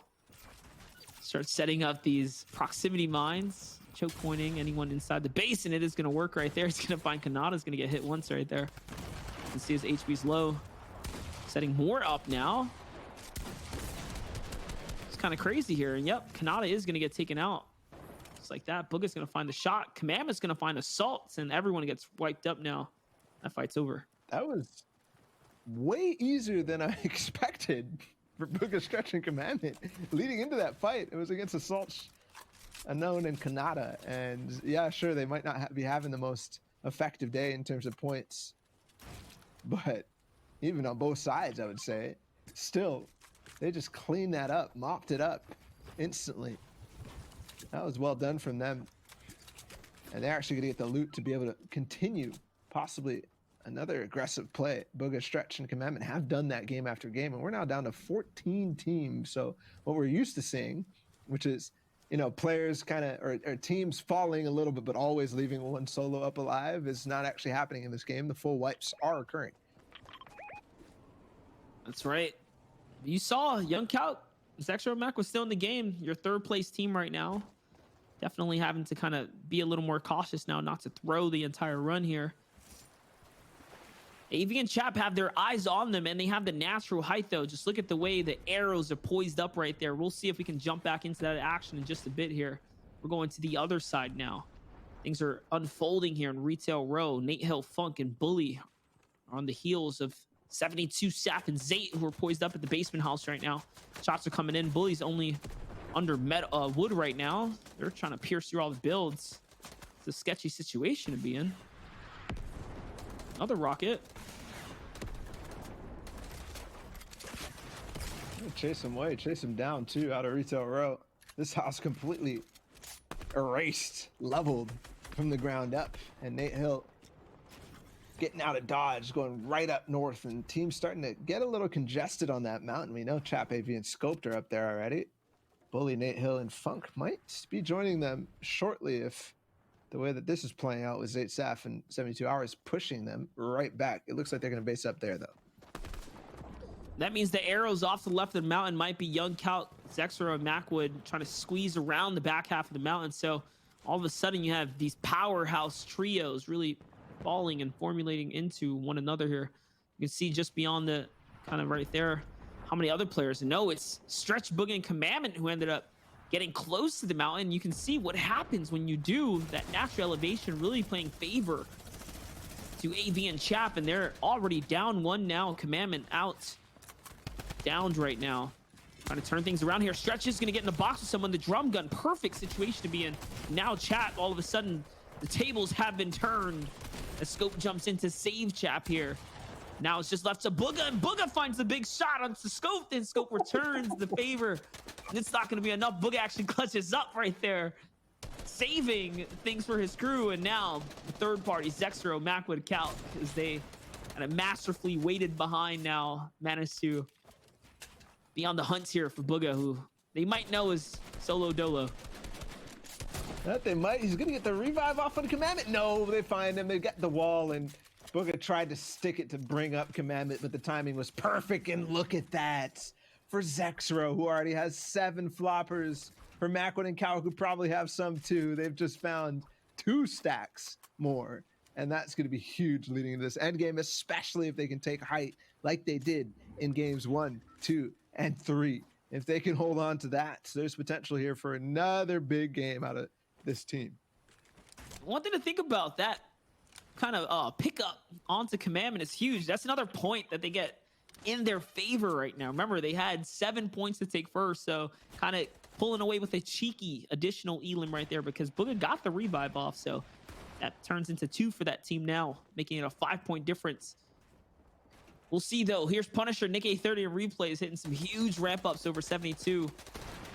And his crew down below, and they're jumping right in. They want a piece of the action. Looks like everyone, like we said, is getting so proactive here now. It's going to be Retail Row endgame. A couple of the mountains on the outskirts, all in the zone. But it doesn't matter. The way the zone kind of works here now, it's very likely to kind of end towards that drop that you see on the map on the bottom right-hand corner. Saf, though, leaves his front open, and he's going to get hit twice there now by Reverse 2K, who's by himself, no longer has keys and slacks in the game here. Not even sure if he has the reboot cards either. Can't quite tell just yet. This is such a weird situation to be in. He's just trying to see if he can sneak away with anything right now. It's going to be the God Nades, though, from Cypher PK that take out Saf. Yeah, 72 hours, and Zay were dangerously close to that too, but they got the space at least to get away. Nice snipe from Nick-A30 onto Hogman, former teammates too, in competitive events. And he takes him down, possibly getting the finish. Where is it going to be? 11 teams only at this stage of the game, Monster. This is definitely a lot lighter and going to be a lot more room for people to fight and work their magic. Don't forget Reverse 2K just looking into the battle, giving them all just more issue to worry about. Even as a solo, you can see the kind of how a third party firing in can really make things weird for any players. Arkram manages to take height from Nick-A30 and crew, though, as they now jump into a whole battle. You can see Rex here jumping into replays now. They don't care if they're on the West Ping. They're here to fight. They've been so proactive all the way through. I think they were in 2nd place, right, leading into this or something like that. Somewhere up there regardless, though. Epic Whale is going to find Punisher. Arkram's going to find replays, respectively. That's what's happening here as players are getting taken out. My biggest questions now is where is Sent to the Edgy and Riversan, and where is Emad, Bizzle, and Mega? Because I haven't seen them in quite some time. Obviously, Epic Whale, Arkram, and Rex, you talked about them a moment ago. They're here. I think they're probably going to be on that north side of the map. There's also players launch padding in or coming in from the grotto. We're going to base up on the blacktops of Retail Row. Saw Zypha, Ewok, and crew. Epic Whale, though, in this position right here, has to move in a little bit farther north to get in. And I'm wondering if that's actually going to be detrimental, although there's a lot of house. I don't know if there's actually been build fights throughout there. And yes, apparently there has been. Look at this base that they have up above. Plenty of time to actually make this work. And remember, guys, there is a 999 material cap. So you can see that they're not afraid to build these monstrous bases outwards and over, just loom over everyone in the game, especially out of metal. Macwood, though, 8 floppers in the inventory. We know they came up big on Booga and Commandment before. They're looking to put pressure onto Ninja, Colazo, and Vivid, who are hanging out just here to the side. Brutus's minigun is going to be the weapon of choice right now. Here's the other perspective. Weapon of choice. That might win them the tournament, Monster. I mean, you talk about events that end up, you know, leading into big things. Zexro, Calc, and Macwood cleaned up Booga, right? Who had just cleaned up Scope, Davy, and Chap. So now they have Brutus's minigun on top of all the fish that they got on that too. And also coming off the mountain, they have the potential to God ramp over Retail Row and possibly now here be on high ground with the minigun and with floppers too. This is a dangerous situation if you're Scented, Edgy, and crew who are down below. We saw them in one of the houses at Retail Row. That is a winning formula. We'll see what they manage to do with it. The zone's going to pull across, though, from everyone on that back half, that northern side. So Macwood and Zexro and them are going to have to cross, as will Ninja. Colazo, they're going to low pad in, so in come Ninja, Colazo, and Vivid. But Zexro is putting that pressure down from here with a heavy sniper, really getting into the mix of the fights here. He's going to set his launch pad up. He's trying to take a stab at the height right now, and this is what you spoke about.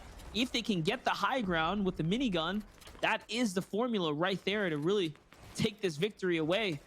Guys, this is the last game of the day right now. These are the final moments. We're approaching that end game right now. Vivid and Ninja are in the back half of Colossal here on the zone, trying to inch their way up as well. They have height now.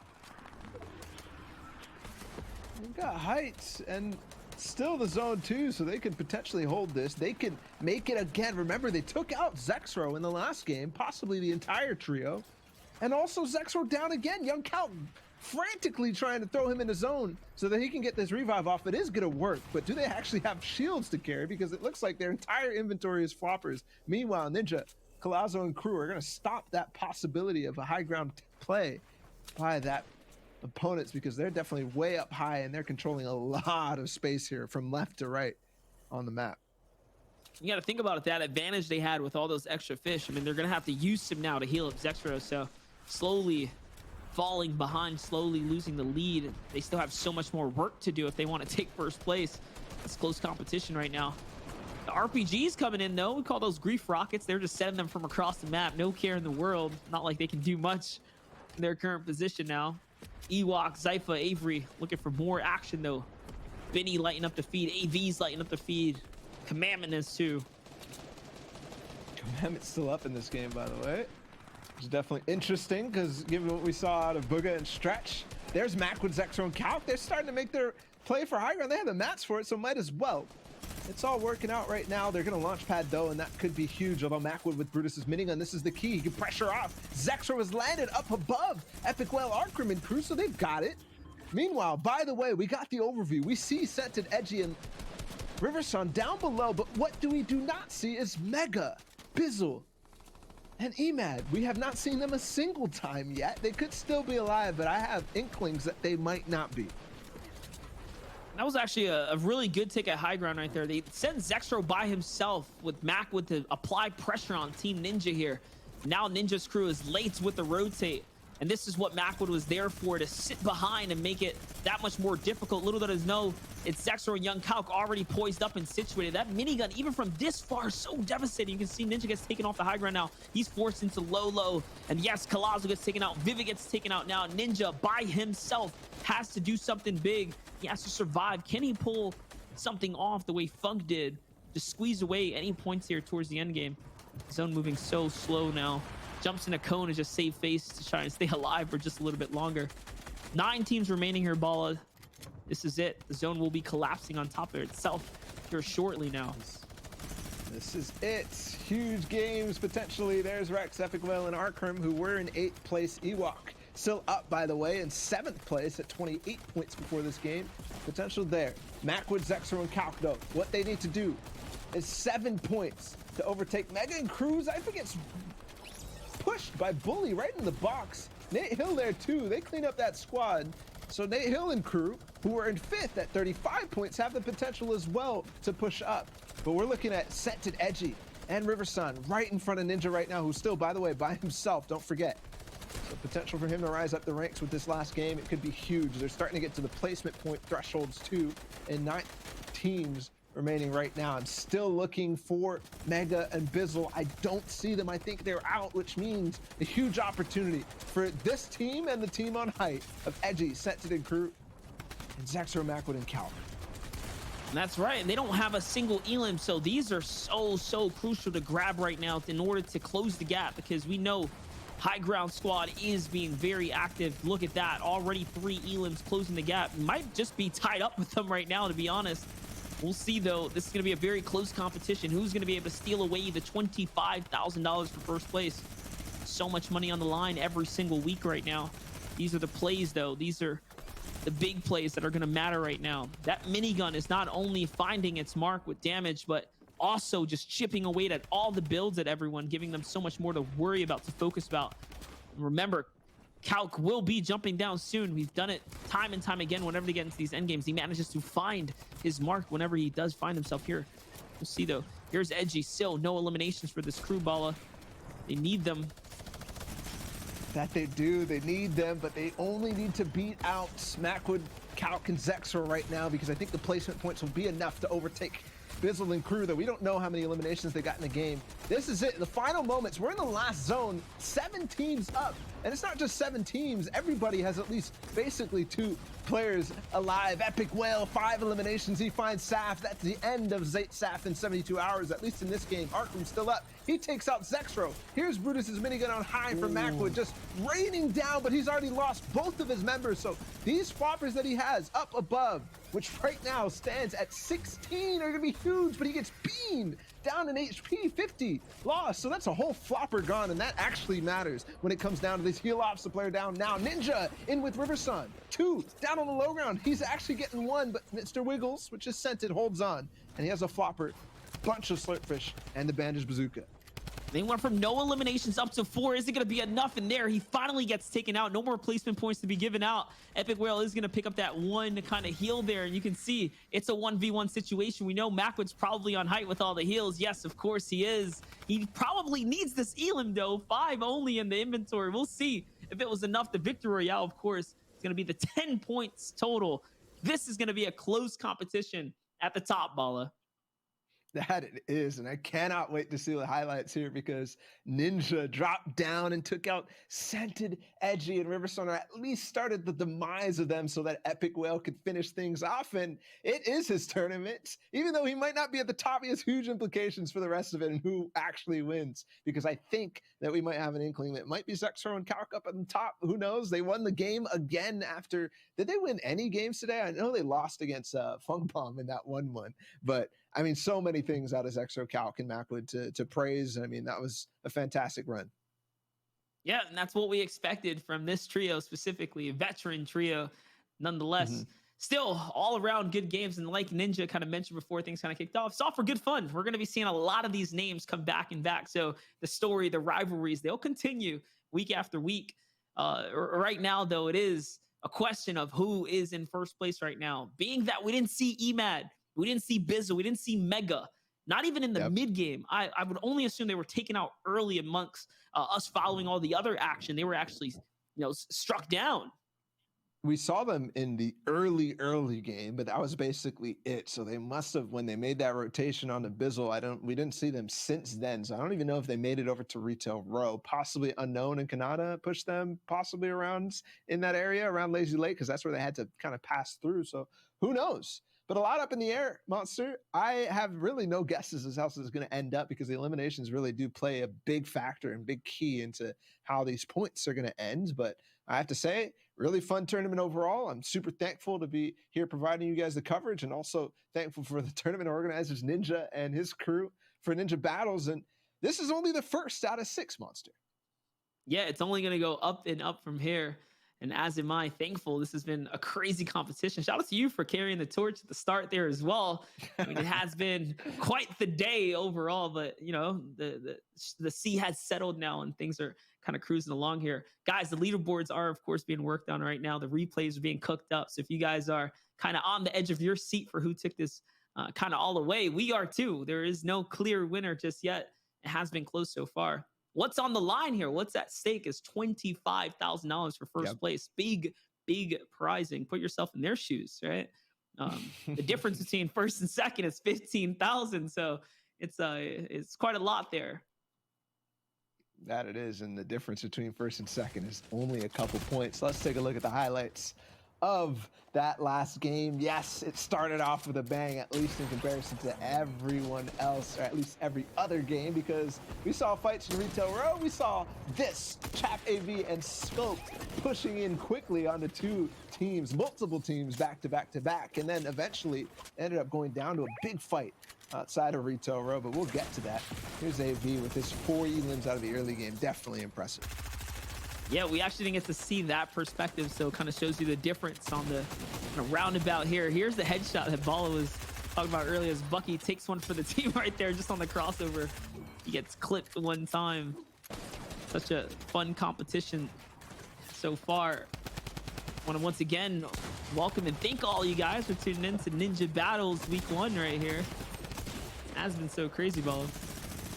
Yeah, it has, and I know we're pushing through the end of the replays there, but I just saw in that fight, Booga and Stretch, I saw Bizzle go down to zone, so they got caught maybe in a storm fight or something like that, because they were down and out before this stage of the game right here where they needed to be, and this was it. Epic Whale going down against Scented in the final moments. You remember Ninja right before this cleaning things up, but there it is. That will basically cement the tournament. But 9 eliminations, Monster. We were talking about how that could have an impact.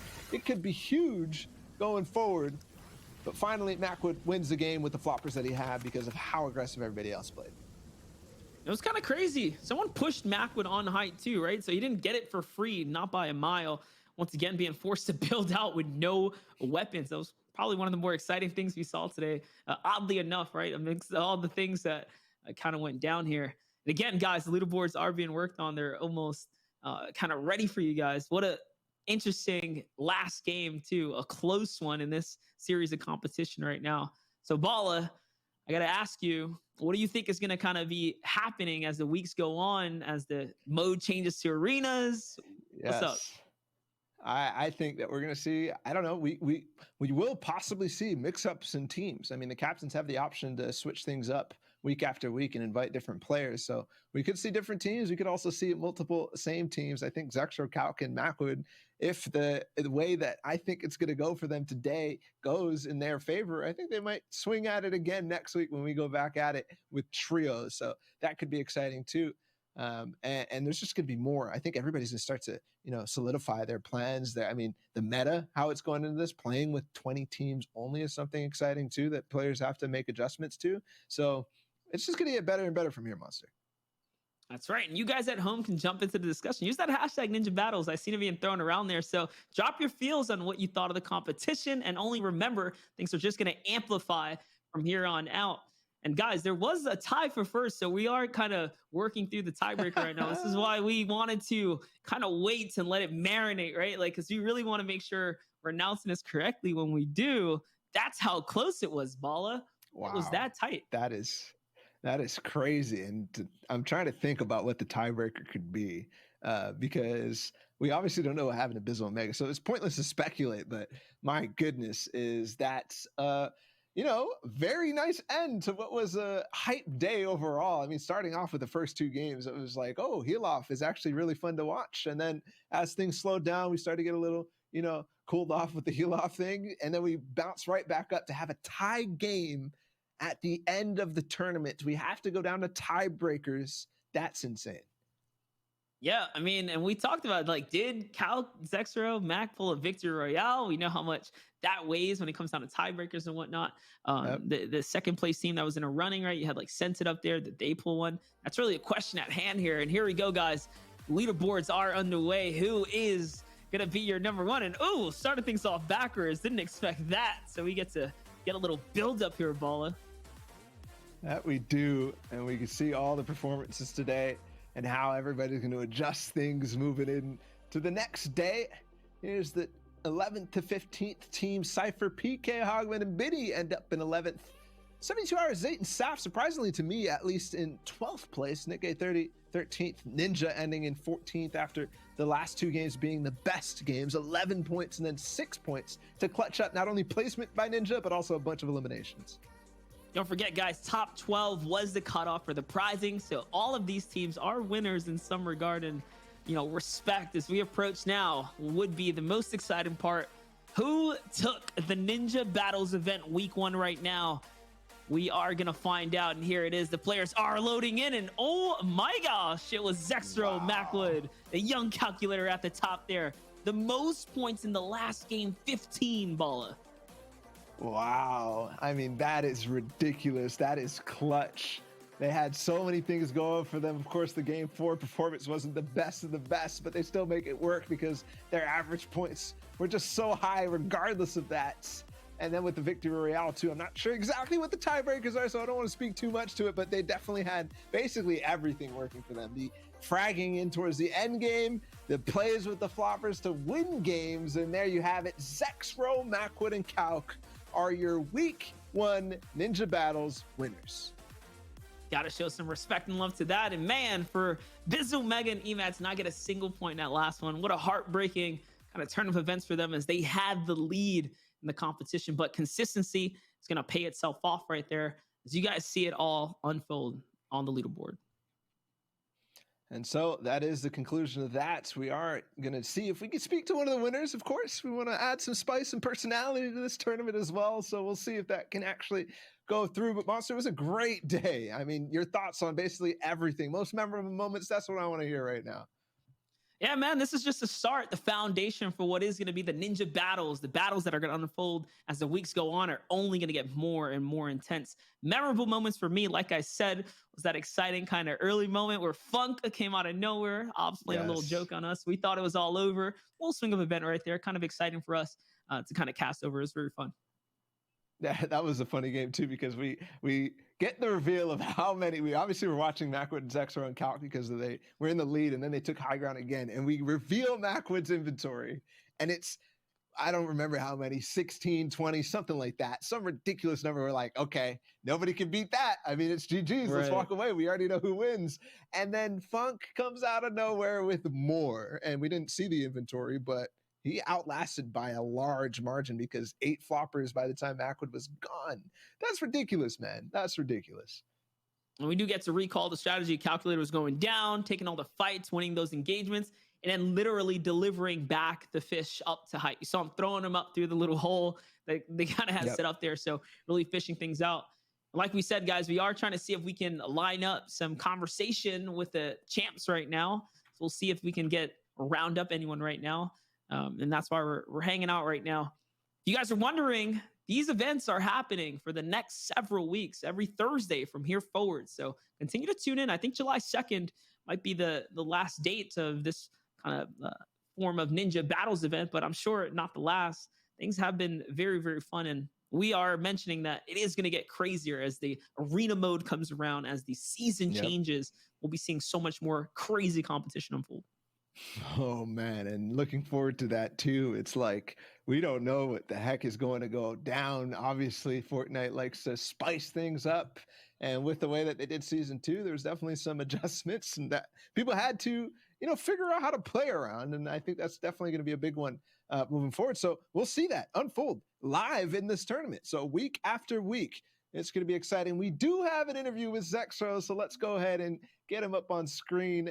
Or I don't know if it's on screen or not. I don't know if we're hearing him right now. It is audio only. Zexro, hello? What's up, man? Oh, hello, Baller. How you doing? Oh, I'm good. How are you? Fantastic, man. You killed it today. That was absolutely awesome. I mean, strategy from start to finish was unbelievable. How did you guys plan for this? You guys knew exactly what to do. Oh yeah, we knew exactly what to do. It's just like season 5, but with fish instead of medkits, So how'd you guys feel like taking home a big 25K? Something to add to your resume. You guys are, of course, the reigning champs as trios. You guys continue to take that or plan on taking that into the new season? Oh yeah, of course. That's why we played with Young Calc. We set our issues aside. Only trying to take home the W. So is that something we're going to see? I mean, looking forward, you guys are the trios champs. We're going to have FNCS trios again. Is that going to be the trio going forward? Yeah, it is. There's just some issues. No one really likes Calc, and Macwood gets heavy sniped in the head a lot. So we'll see what happens. I don't place in solos, so we'll see. Oh man, little team friction there, but you guys always keep it interesting, and that's what we appreciate, you guys. Obviously, we want to congratulate you guys for taking home the victory this first week. I wouldn't be surprised you guys continue to kind of dominate the competition leading into the new season. I wanted to ask you, are you excited for the new season? Kind of how, what's to come, knowing Epic? Things are going to get a little crazy. Are you ready for it? Yeah, I'm really excited for the new season. I mean, I kind of like the helicopters. I feel like they should keep them in arena. Like, it actually adds something I don't know. It's like ballers, but it's more skillful. Like, if the heli gets shot down, I don't know. I like them. They helped us a lot that game. So, Zexro, what can we expect going forward in the next Ninja Battles? Of course, next week is going to be a big one. You guys clearly looking like the favorites. I mean, going into this was close, though. Are we expecting another win next week? Yeah, most likely. I mean, so what I had to do, since I picked who I play with, I'm having them pay me 20% of what they won because I picked them. So I don't know about next week, but I'm probably going to keep the same deal. So, I mean, I'm just making money out of this. He's trying to farm the cash prize from the teammates. Hey, man, I'm not going to get into the politics. You do you, boo. You get your you get your squad together. But no, all jokes aside, I definitely am interested in kind of watching you guys continue to perform. You guys are definitely one of the more exciting trios to watch. Any final shout outs, questions, or kind of projects you're working on that we want to give you the floor, of course, to shout yourself out here? Nah, not really working on anything. Hopefully I do good in solos, but like last FNCS didn't go too well, but I just made more than top 9 in it. So everyone that didn't place in top 10 can like suck my dick. They're fucking shitters. I don't know why they talk shit. They're actually also dog shit and brain dead. That's all I'm saying. All right, and that's going to conclude that one right there. Thanks for joining us here. But regardless of what, it has been very interesting Ninja Battles event today, Balla. Any final words from you before we tune on out? Dude, awesome. Congratulations to the winners. That was fantastic. That was so much fun to watch. And I can't wait for more, basically. We got 6 more weeks of this, or 5 more weeks of this. Can't wait for it to come. All right, guys. I want to thank you guys all for tuning in. Of course, week 1 of the Ninja Battles event. Tune in here for more action. Get to follow on your way out. It's Monster D-Face, Balla TW. Catch you guys next week.